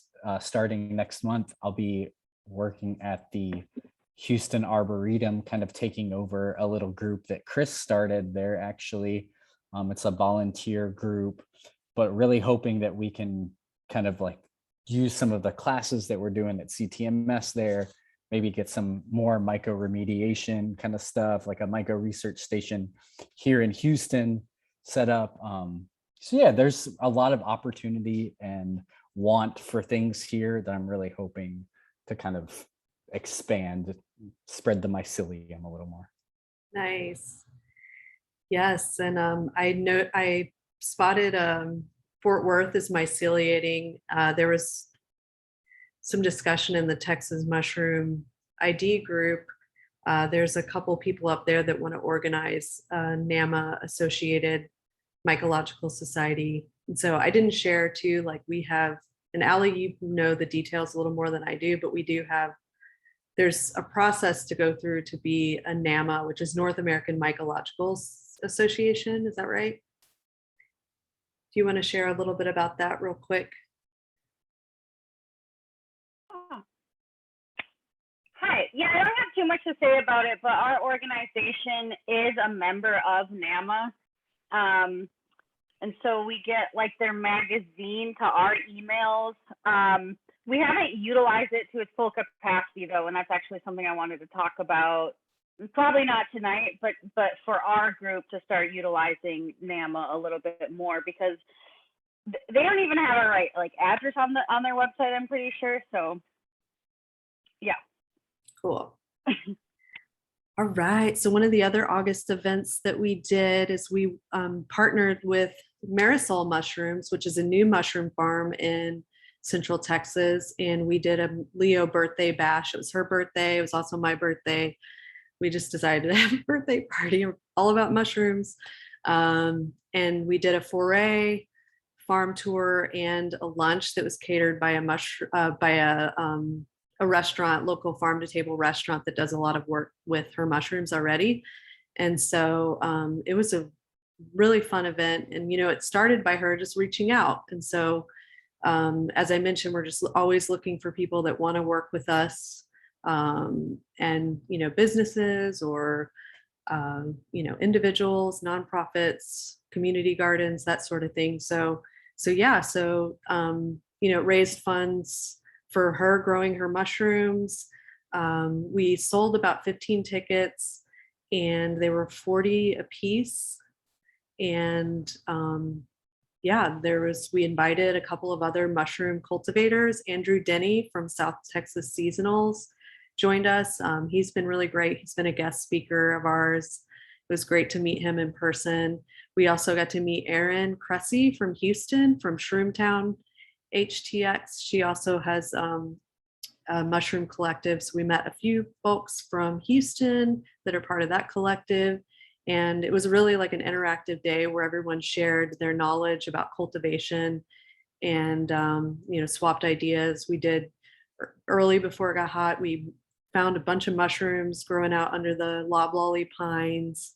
Sam the cat was great. And Sam the fungi was there with Sam the cat. Another highlight was the candied wood ear mushrooms, which I made again. I did this recipe where I soaked them in cranberry and then dipped them in chocolate. Just another way to take in your melanin, dip it in chocolate. So yeah, so I did another recipe recently that were prickly pear that were really good because I was like, I got to use the local flavors. Anyways, that was fun. Okie doke. Going to the next slide. So the last event that we did online, this was part of our like, you know, August or our, you know, open free online event. So we had that on the 19th. And we had a speaker, Johan from Mycologica 360. He has a company in Mexico where he does all kinds of things like, you know, everything from cultivation to working with like rural communities to do mushroom growing operations and also like doing like wild mushroom foraging, that sort of stuff. So we did get some feedback. So we kind of teased the event out because it was going to be about like a lot of things around, you know, kind of past, present, future. And maybe I didn't interpret his description well enough because I kept it like just mushroom traditions. We kind of teased things out with the sacred mushroom. There seemed to be a lot of interest in that area, but we didn't sort of, I think, do it justice. And so I think with that being like a very topic that there's a lot of interest in, it would be great to do something focused just on that and make sure that we have like an indigenous person, native person that has those connections and experience, like talk about that topic and maybe in like a workshop format or whatever the person that does the talk, what they find to be appropriate. So yeah. Does anybody have anything to share about that talk, or if they were able to attend?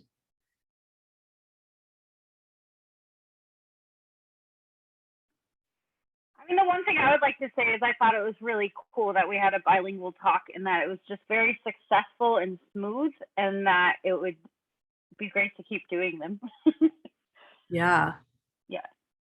I'm curious too. I wish that Zoom would allow you to know how many people are on the Spanish channel, because you can kind of switch from English to Spanish to hear which language you want to listen to.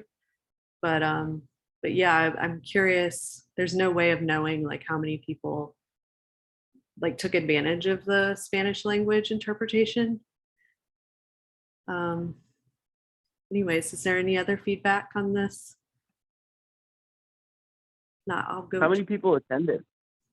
So it seemed like anywhere between, on the Zoom, between like 50 to 35 people. I think it was like 35 by the end. And then we also stream on YouTube, and there was about 15, 20 people on there. And then we keep everything, on YouTube after the stream available and open to the public. So yeah, so we'll talk about what we have set for September in a little bit. Yeah, we're getting into our September events now, things that are already kind of locked down. So this is all kind of like new business. So we kind of review what we have in line coming for September, and then we talk about kind of what we have going, what's kind of in the pipeline for October, and things usually aren't like nailed down yet. Like we don't plan ahead like that far in advance. So just to kind of give you an idea of like how far ahead we plan. So yeah, so the September event, so we are doing a microdosing for mental health with Dr. Nicole Fickelstein. And so I did a program with her. She's an herbalist, and I did a program with her through Austin Organic Gardeners. And she already had this program available that she's done in the past. And so far we've sold about 61 tickets. And as I mentioned, like with workshops, we negotiate like the structure. And with this one, it's $5 per ticket. It goes to CTMS. And so we did a ticket giveaway, which was the first time I used like the old trope on Instagram, like tag your friends, get a free ticket, like that whole thing. And it seemed to be pretty effective. I don't know if anybody has any opinions on that, but yeah, we have announced the winner this past Tuesday. So yeah. So the next thing we have planned, and this is kind of up in the air on the date, but we started doing these mycology happy hours, and we sort of were like, should we keep doing them? If we can do them outdoors, let's keep doing them. I texted with my neighbor, who happens to be the Live Oak Brewery head brewer, Dusan, and he's totally cool with us doing one there. They have a lot of grounds. They actually have a disc golf course, because he's like a disc golf freak turned mushroom freak now because of all the blocks sitting in my yard. So he said he could do a tour, a brewery tour. We can run around and look for chicken of the woods, because it's chicken of the woods season, and there's a ton of live oaks on the property. He said just watch out for the disc golfers, but I think it's a great spot. I don't know if y'all have been there before, but it's one of my favorite breweries, not only for the beer, but also the actual location, and we can do a lot. So my proposal is we pick a Monday, Tuesday, or Wednesday coming up and pair it with a brewery tour and looking for chicken of the woods. Does that sound good to everybody? Yes. Go ahead. Oh, does anybody have a date in mind? Like I can't make it on Wednesdays. So for me, I live in Houston, and I'm actually going to be in San Antonio the weekend of Labor Day for a wedding. And I'd like to meet as many people as possible. But I guess the only time I would really be able to do it would be like probably the Thursday before that. And I don't know if that's too early and you'd say Yeah. Monday through Wednesday, but I'm looking yeah. at the calendar too, because it's already like the 26th. I want to have enough runway, but I was thinking the 7th, Tuesday the 7th. Is that Labor Day weekend? It is, yeah. But I'll you be were back in Houston, but that's okay. What day were you going to be in San Antonio? probably that Thursday. I mean, I could even do it a Friday, but I mean, I Okay. would only be able to do it either Thursday or Friday, and it Okay. would have to be that one before that. So Yeah, it is a we'll little sooner probably, there. I So, think the 7th will probably be good. Does anybody have anything to say or um, does that sound good to everybody? The 7th sounds great. Okay. Yeah, because is Friday the 3rd too soon? Is that what you were saying? This is not enough time to. Well, yeah, oh yeah. I mean, we could do it on a Friday too, but we can't do the tour. Okay. Oh, sorry, I missed that part. Yeah, he can only do Monday, Tuesday, Wednesday, like a brewery tour. okay, gotcha. And so yeah, like I've been inoculating him with ideas of doing a mushroom beer, but I think that if there's more of us myceliating him,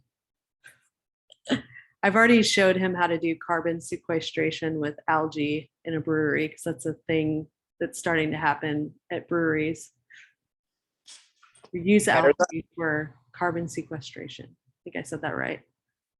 Or grow algae. I don't know. Have you guys seen this video of this Sounds brewery? cool. I can send it out to Really. everybody. It's really rad. So real quick, this might only be me, but is there any interest in starting the event even just like a little bit later, like 6 p.m.? For me, that's a very, like, I end up getting off work late. I'm totally happy to carve out my own personal time to attend this, but I don't know if anybody has any thoughts about accessibility for the general public based off of how early it starts. Well, we usually go till about 8 p.m. So I think we're out there till like 8 p.m. So I think we can start a little earlier for the earlier people and then later, like we'll be there later. That makes sense. Yeah.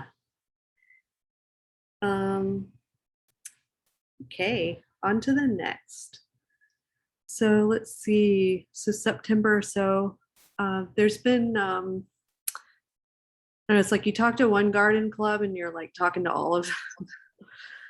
So yeah, so I'm doing on the 22nd, I'm talking to the Hayes County Master Gardeners, and they're going to donate $50 to Central Texas Mycology. And then on the 26th, the Barton Hills Garden Club wants to do the Mycology in the Garden online presentation. So we just have to kind of keep our 78704 and 78745 spots and San Marcos, like just make sure our timing's good and there's like fresh blocks in those spots. So I'll be coordinating with volunteers and people to make sure that there's like fresh ones for people to get because there'll be like a swarm of gardeners wanting mushroom blocks around those dates.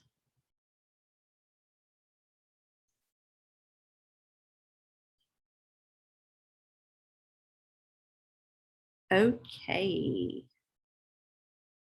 So this is the September event. And I'll kind of share how this sort of originated. And like it kind of happened through the Balcones Canyonland Preserve. We did a myco blitz with them. They reached out to us through email and Sam and I led a myco blitz And then they put us in contact and they told us about this project that they did out there with a mycologist named Jim Stack, who did mycoremediation with turkey tail. And so we reached out and he was super excited to do a presentation. I don't think he's done any presentations, even though this is like a published study. You know, ligustrum is like very invasive in our area. A lot of people are always looking for suggestions on how to deal with it. And so we really want to try to reach out as much as we can to other, you know, ecological groups and, you know, parks, and try to make as many contacts.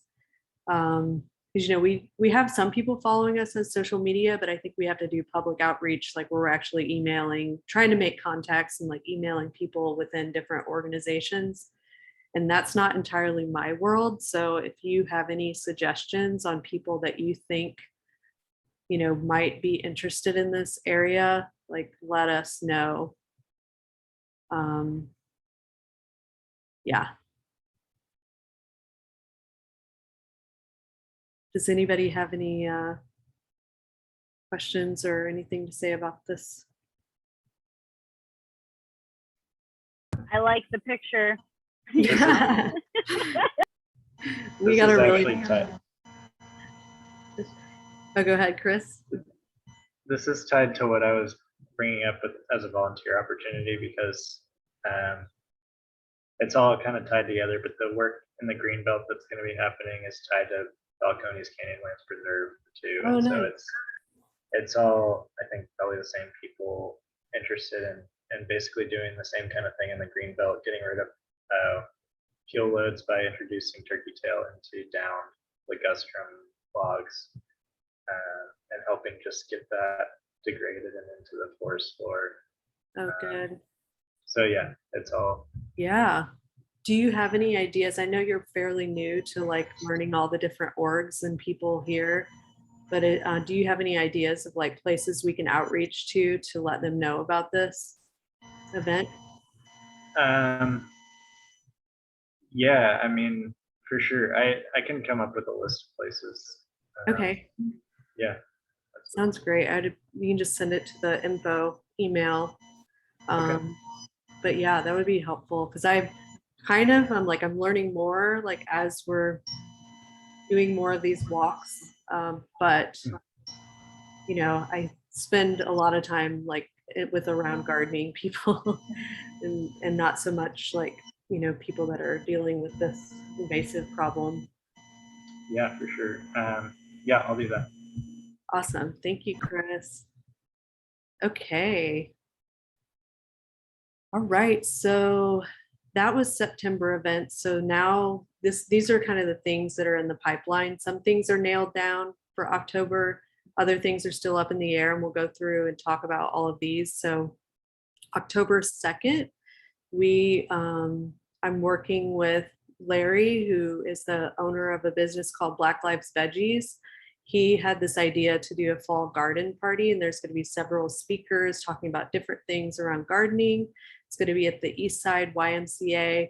So we'll do mushroom block giveaways, some quick demos on how to incorporate mushrooms in the garden. And he's not super technical, so I'm going to help him do a lot of the marketing, like get the excitement going.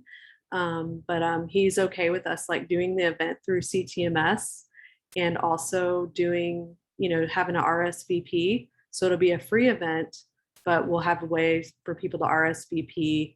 And we're still talking about, we didn't nail it all down this week, but he likes the idea of there being donations. So he's working on trying to become a nonprofit, but he's still, you know, he's done some GoFundMes, that sort of thing. So I kind of wanted to talk to everybody here. Like, how do you feel about that? Should we do like a donation button, and he can work through our system to take donations? Like, is there any, how do people feel about that?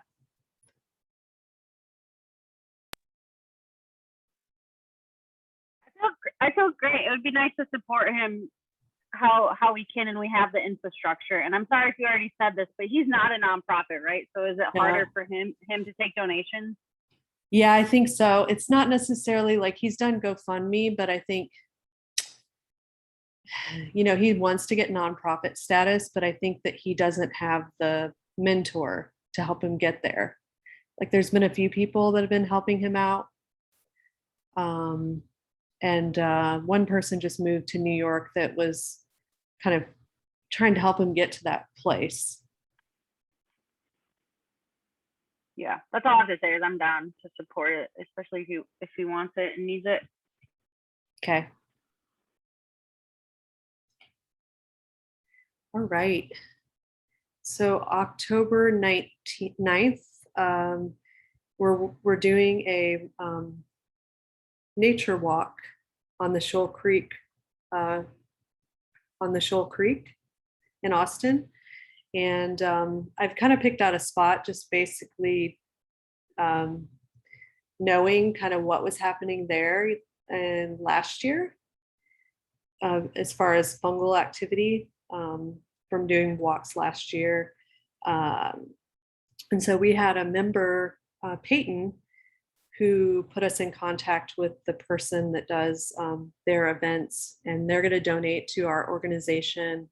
And I'm open to, if anybody else wants to lead with me or walk with me, like that would be awesome. I know Sam, you were like checking out some chicken of the woods in there. I know there's a bunch of them. It's one of my favorite spots for chicken of the woods. Anyways, Shoal Creek, we're doing it. So yeah, the 9th.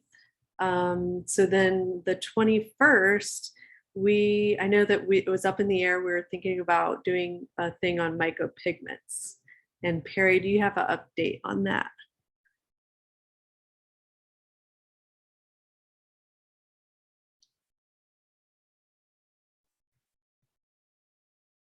I think she's dialing in. We'll come back. So, Can you hear me now? There you are. Sorry. I have emailed mycopigments and I have not heard back. So I'm gonna email her again. Okay. I guess we'll come back to that and we can talk about like maybe backups, because we usually try to have like a plan B in place. And I don't think that we have any plan Bs in place. So we'll talk about, throw around ideas in a little bit. So yeah, I talked to Mary Saul Mushrooms. She wants to do something with us again, this time with Eden East. And it would be a mycology in the garden workshop, like partially in person with like lunch from Storehouse again. And so we're kind of throwing that around, and she's super excited to like help people understand fungi in the soil, because she's showed us like some of her projects she's working on at her place as well, like her garden. And her background is also, I don't know if y'all know, like Mary Saul, she helped start Urban Roots. And so, yeah.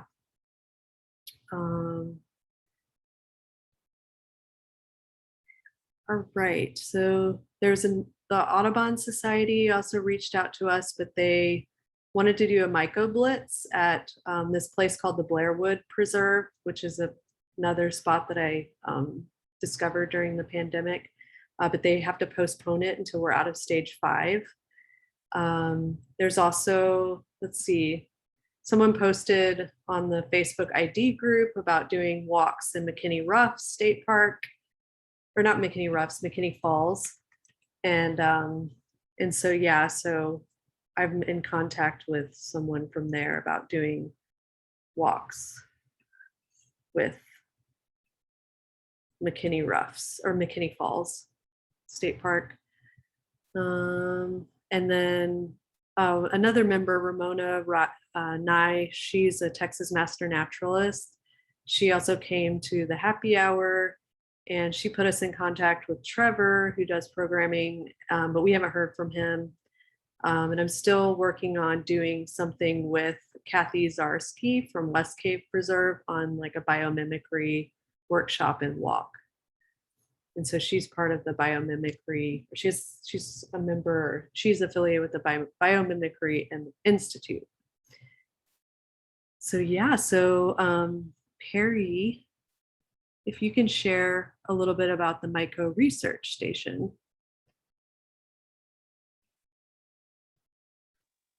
Yeah, so heads up, I can't hear what's going on. So if there's if anyone has a question, just like type it. The Myco Research Station was originally started by Daniel Reyes, and it is a preserve in South Austin called Circle Acres. It's essentially it's like a living museum of mushrooms. We have outdoor beds, we have logs, and a greenhouse, and composting, that kind of thing. We have outdoor classroom space where people come and learn about mushrooms. We teach classes sometimes. It's me and Carter. It is seasonal, so it's too hot in Austin to grow mushrooms all year round. So right now, with it being summertime, we are kind of like in the off season. But during the other times of the year, our greenhouse is full of blocks, like from our block giveaway. They come from local farms. And we have volunteer days on Sundays, typically. You can follow us on Instagram, and I will type our handle, Myco Research Station. And if you're not on Instagram, you can also just like get in touch with me or Carter Humphrey on like through CTMS or through just contact CTMS. But yeah, we are open as a classroom space for all kinds of things. We've taught the herbalism college, and we've taught homeschool groups, and UT architecture school come out and learn about myco materials, that kind of thing. So it's a great space. We can do forays there, we can do classes, and it's all off grid, but there is a bathroom. So the only like real hang up is that it's kind of like you have to park about like 5 or 10 minutes away and walk in through the preserve, which is not really that bad of a thing. But when you have a bunch of like 8-year-olds, it kind of takes a while. So yeah, I'm gonna unmute my computer and mute my phone. So if anyone has any questions, just let me know. Thanks, Perry. Yeah, and you guys haven't done there hasn't been a whole lot of things. Like we did a foray out there like since the summer, but there's hasn't been too much going on during the pandemic in general, right? Just because of the restrictions. I can talk for Perry since she's got to go back and forth between devices. But yeah, that's right. We haven't really been doing a whole lot since the pandemic. We've hosted a couple volunteer days and tried to keep it like below 10 people. But yeah, not too much classes during the pandemic. Although we did do the herbalism class during the pandemic. We did it in like rotations. There was like 40 people in the class, and we just did it in like batches. Oh, nice. Yeah. Cool. Yeah, it's a great spot. And I don't know if you mentioned too, like I think it's at Circle Acres. And if y'all don't know where that is, it's like over east by Roy E. Guerrero Park. Is that right? Roy Yeah. Guerrero. I always get Guerrero. I get okay, cool. Yeah. So it's open to the public too, so anybody can go check it out. But yeah, we hope to be doing more forays out there during the fall. But yeah, like if you guys have ideas too on like where we could do like multiple things, like a foray plus like a tour, that sort of thing, make it like workshop-y.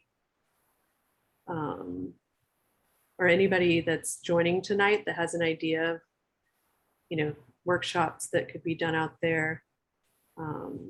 It's kind of open to, it's like a very public space and communal space. And but yeah, as mentioned, it's one of the, like, we have to keep things limited, whatnot. So yeah, so now we're going to talk about the mobile Myco lab. And then after that, we're going to get into our ideas session. So Ryan, take it away. So the mobile micro lab is an idea that we have pretty much to kind of help facilitate. One, we're collecting a lot of wild species on our forays, and like that is fantastic and awesome from a learning perspective. But we're really hoping to also start to collect those and form a library of sorts. And so the mobile lab is going to kind of be the connecting key there. And so hopefully the micro lab will basically be able to show up at forays. Any wild specimens that we've collected, we'll be able to do basically spore swabs with sterile Q-tips, and then attempt to transfer those onto a variety of different augers, hopefully to begin a Petri collection. And then also hopefully take some of them and dry them as like actual physical specimens. And then also hopefully have like some microscopes there for compounding for kind of larger observations, but dissecting ones as well. Or I said that backwards.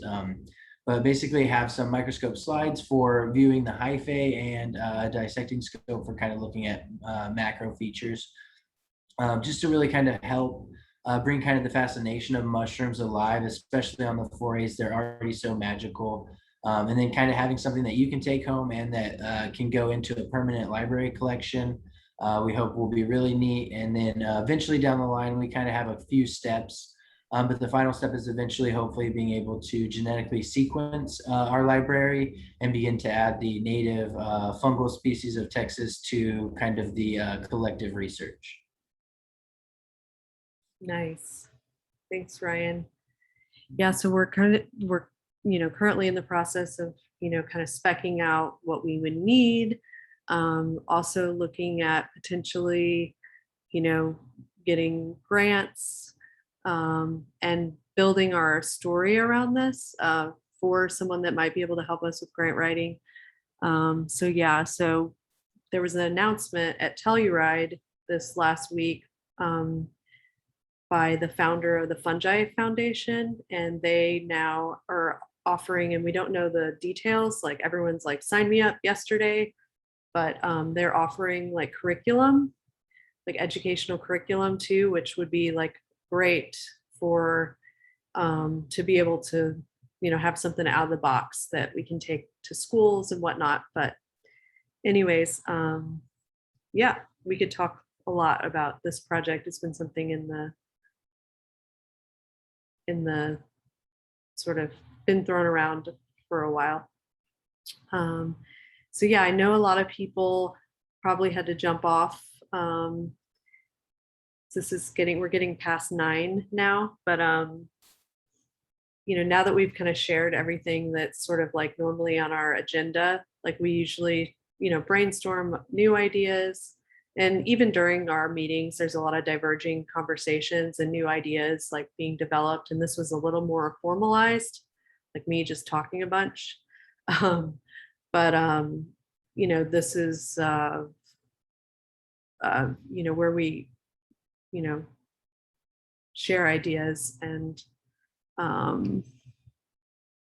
so, yeah.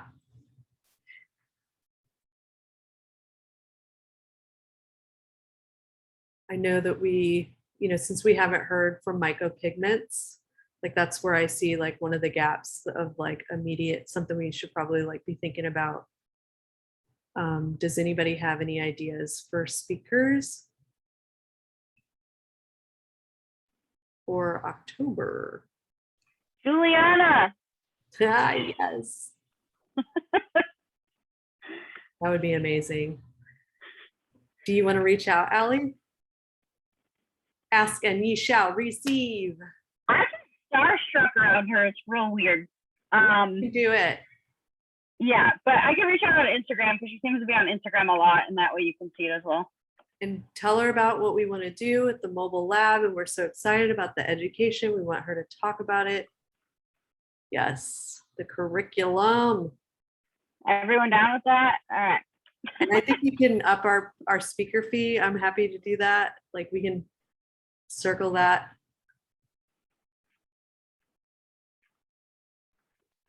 should I still say it's 25 an hour unless you charge, I'll word it better, but like unless you charge differently or you have different speaker fees.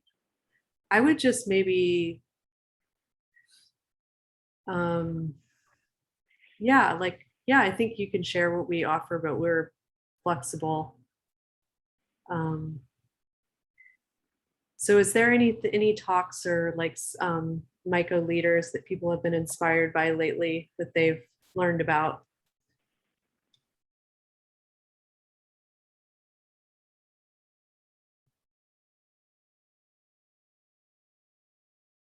That we want to kind of reach out, think about for future events? No, nobody's inspired. I think it would be cool. have a question. Oh, sorry. Oh, Sorry. yeah. Go. Oh no, go ahead. Who wants to go first?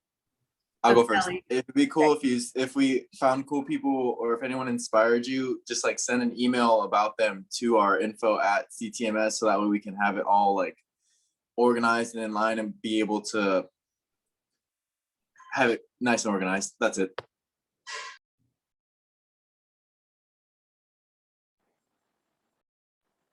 I'm a little confused about what the like spectrum of the events, like what is it, like is this just a broad thing, like events to spread awareness about mycology? Is that the main goal of our events, or is it Yeah, so this is we're currently talking about our monthly free online event, and this is an event that that can cover any topic related to mycology, that would educate people on a topic related to mycology. So well, any topic.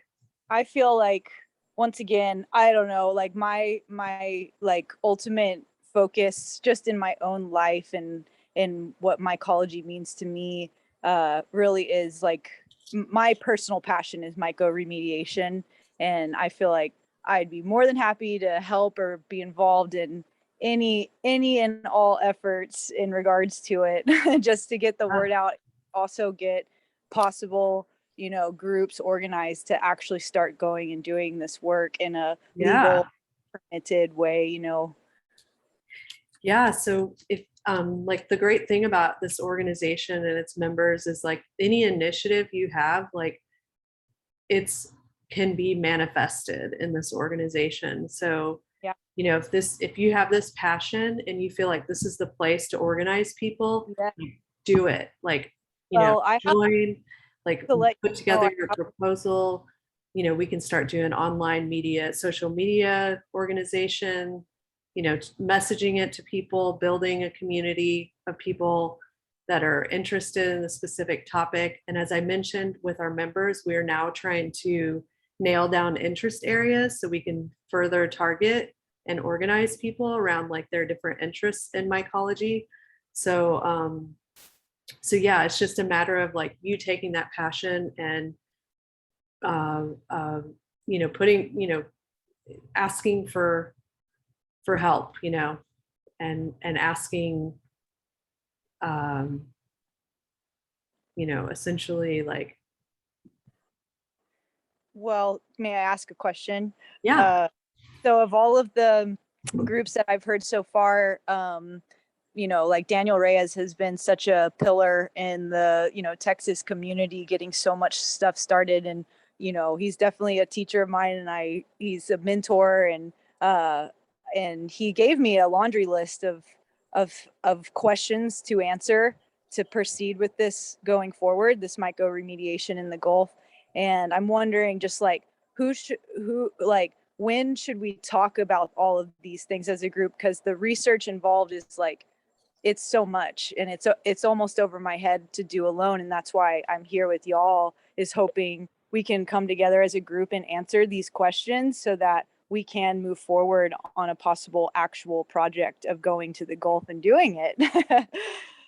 And so I was I'm wondering totally with you. Yeah, I'm totally with you on that aspect, even myself. I think that's definitely like, we should definitely start developing, there's definitely so many aspects to this that, and like and like Angel was mentioning, you know, there's different areas that people kind of have specialized interest in. And I think we should definitely develop a plan on how we can, you know, use this, I guess, society to be able to, I guess, further that. And Sure. And I completely agree. I mean, we should definitely figure out a way to carve time for those. Sure. Yeah, that would be what I would propose, is maybe even like getting a dated meeting to like start talking about this. Well, it's like, Yeah. you know, as we mentioned, there's like a lot of people with like different interest areas. Like my passion is around like building soil in people's own backyards and helping them like create sustenance and food and healthy resources in their own backyards. I feel like it starts there. And I love your urgency.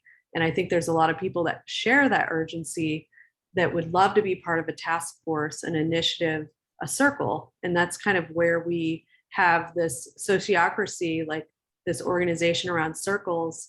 And we can help you like do the outreach and the communication through like our social media channels, through our newsletters. But we need you to come up with the message, the strategy, the message, like what do you want to do? What's your vision? Yeah. And we can do that. We can provide you the platform to be able to like put your hyphase out there and bring people in and that have that same interest. Because we have a lot of people in our group that are into want to do micro remediation. And there's probably more that will come in just for that. And so it's just a matter of you taking that sense of urgency and your passion and really reeling people in. You're a mushroom right now. You've got the force, or you're the rain. Yes, I've been feeling like rain. You are the rain right now. You're putting water on things. Yes. Well, so I guess you're totally right in that like starting with our own group, even just the people that are here tonight, like starting small, like in permaculture, you start with zone 1, like our home, like the people that are here presently at the very moment. Like if there's anybody here that wants to start answering the questions that Daniel gave to me, I'd be more than happy. We can communicate through text, Instagram, phone call, email, anytime, ever. Get this circle started. Get your circle started. You know, get your action items, your call to action. What's your call to action? Like get this call to action together. And once people start to come in and you're organizing people within your circle, you can start to answer these questions and get things going. All right, I'll put my info in the chat. Thank y'all so much. Thank you. So like we have the chat now, but let's say, you know, once I close out, it's kind of gone. Is there not sort of like a or that'd be cool if there was some sort of kind of like some kind of, the way I kind of imagine, it's kind of like a portal, if you will, in some capacity, where, you know, people can post stuff and it's there. We have a Discord server, and I actually like that was like kind of the last 2 slides was getting into our public outreach, like but I think most everyone is dropping off because we're past 9.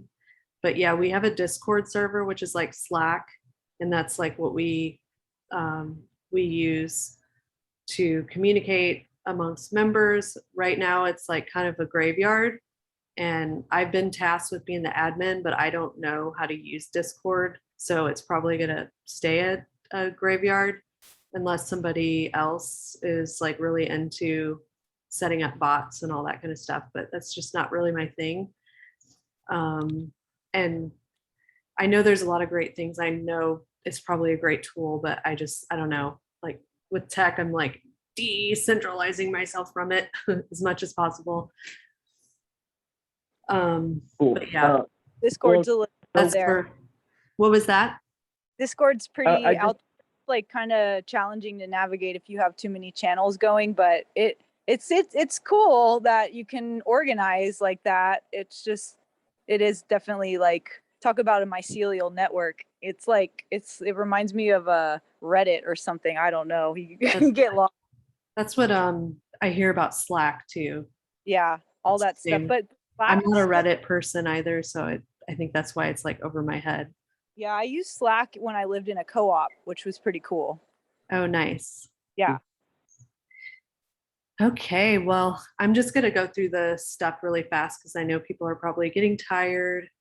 But yeah, so we have our website. That's one way we do public outreach. It definitely needs a digital content strategy review that we talked about in a meeting a while ago. So it'd be great, you know, if there are people with that passion to just kind of go through everything and do like have a new set of eyeballs on everything. So yeah, so with social media, we need help with reposts. You know, if we want to start doing like curated content type stuff, like that's a big thing.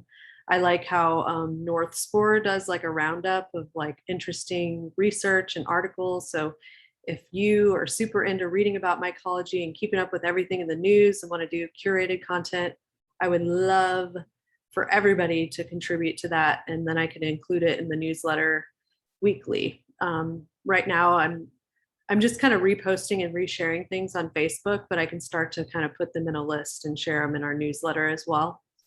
But yeah, that kind of stuff just helps build and keep people in tune on social media. Let's see. So yeah, we talked about the Discord already, that it's like a kind of not happening. I sort of talked about how we need like a press strategy media list, and you know, need to start to develop relationships with people that have an interest in us. So we have a good list of journalists that have done stuff with us already, but that's just like another job that somebody could do. Okay. Volunteer coordination. So right now where we use volunteers is with the mushroom block giveaway. And I already talked a little bit about that. So we have about 25 volunteers that have signed up, and maybe like there's probably like 10 people that are really involved, from being like a host, having blocks at their house, to like helping with delivery. And so Sam is really core in that area. And, you know, so that's kind of like a circle within a circle, because we can always use volunteers within like different initiatives. So yeah, and then the leadership circle is just another area where we have volunteers that do different tasks depending on like the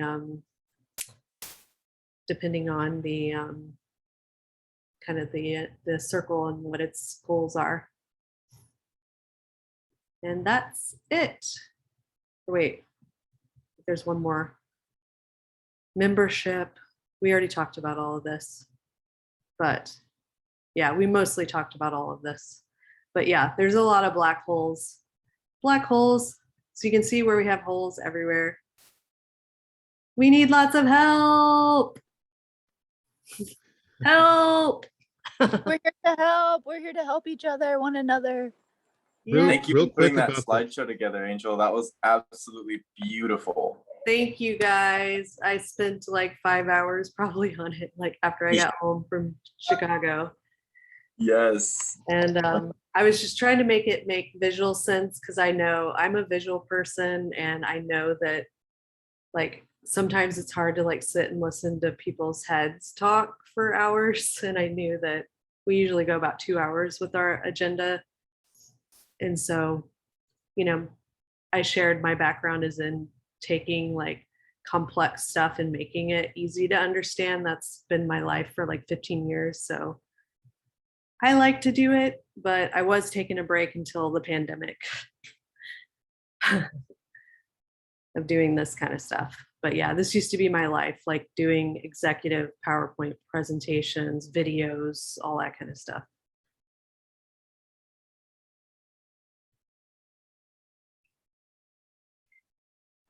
Anywho.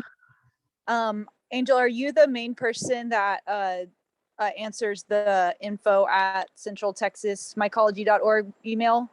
As of lately, I have been.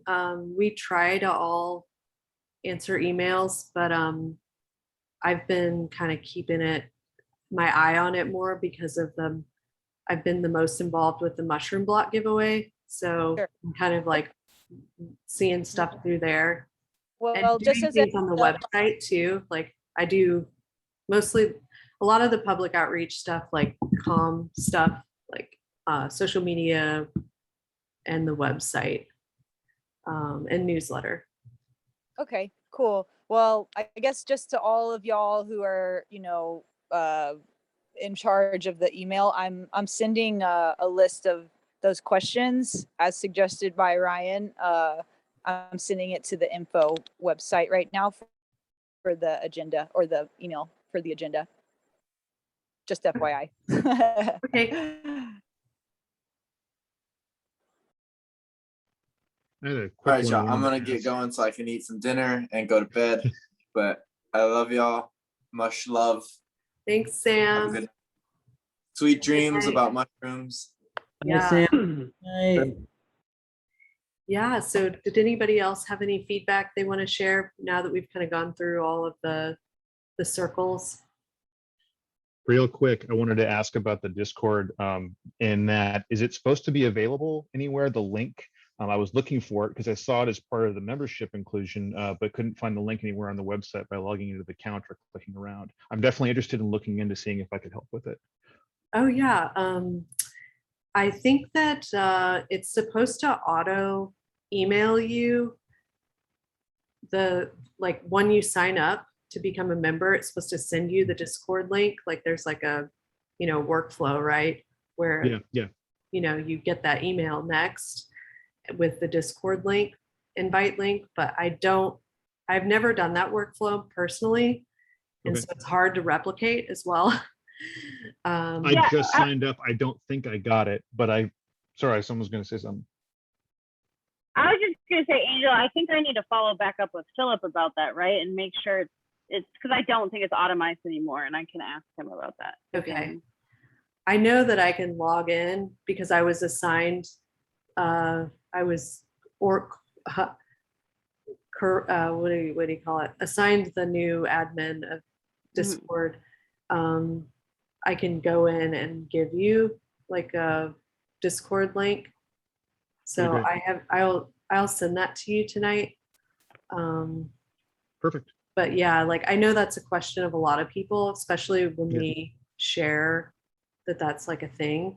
So I think there's some people that are interested in using it, and it seems like it'd be a great tool, but I just don't know. I don't know enough about it. I don't have an opinion. I'm not an expert in the tech side of it quite yet. I know a little bit about it, but I do help moderate a couple of Discord channels and just other social groups that I'm in, sort of loosely. But I'm definitely excited to help in any way I can. If it's something that I can find the time for, I'd love to help, at least just look into it. You're the new admin. No. Like you're it. Yeah. Yeah. Well, I'll see what I can do, but I'd love to at least get in there and just kind of see what's there and see. Okay. Yeah.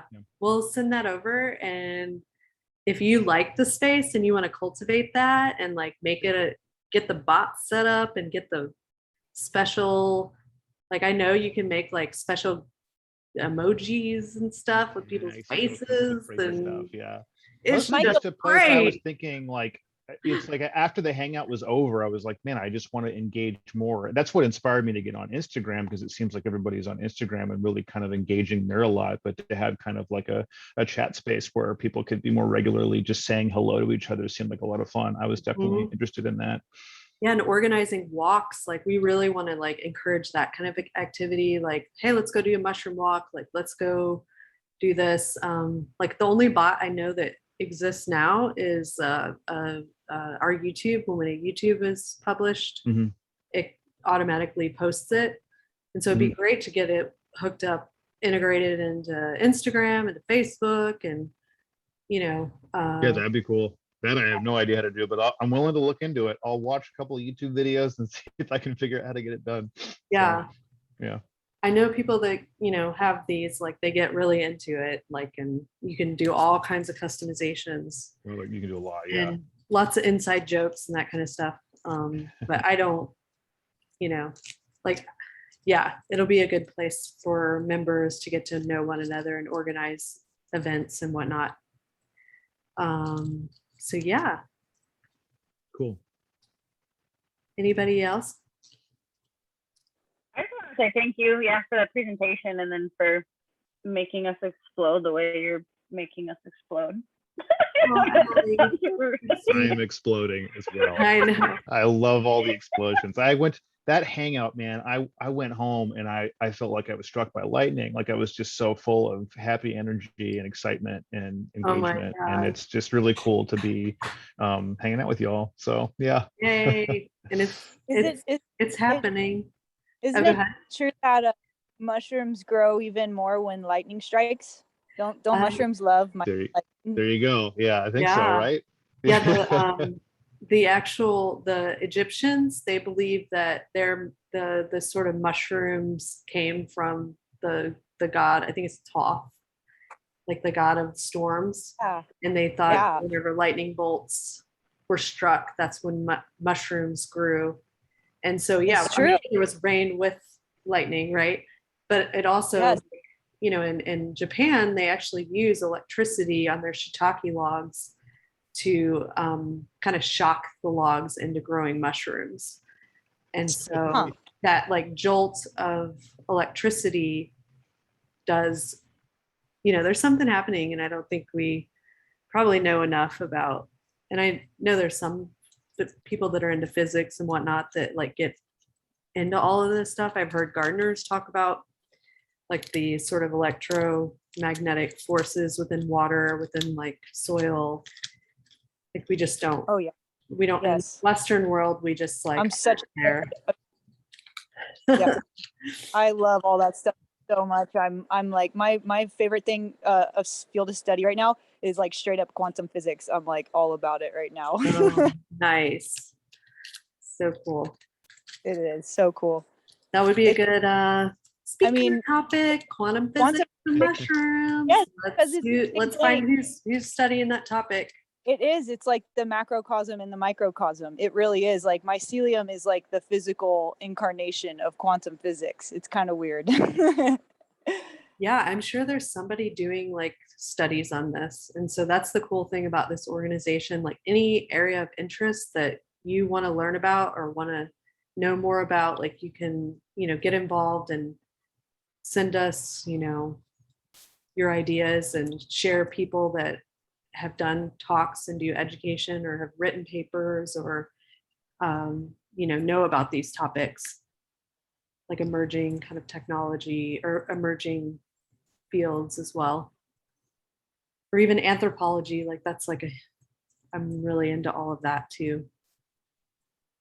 Yeah, I feel like I've been having some kind of strange concepts come up for me recently about just like how mycelium may be like informing our decisions or like that even, you know, we influence nature just like nature influences us. And I'm like, oh my God, like the mushrooms are literally talking to us. It's yeah. And like talk to Sam about that. Telling us what to Sam do. Fungi will back you up on that 100%. Cool. I found you on Instagram, Sam. The algorithms are also on the same, hopefully, I don't know, like they are. Yeah, no, we train the algorithms too. Yeah. Okay, guys. Well, I appreciate everybody for coming out, and we'll be in touch. Like, you know, make sure you reach out and let us know, you know, any other areas, any other black holes that you want to help out with. But yeah. Do you have a preference of email at the info or messages on Instagram? Are they both equally helpful? I think the info is better. Like Instagram just ends up getting buried and doesn't have as good of search capabilities. Okay, sure. You got it. Yeah. Appreciate that. Okay. Anybody else? Thank y'all so much. It's All been right. being here. Thanks, y'all. That's awesome. Have a good night. Good night. Bye. Good night, Ryan. Good night.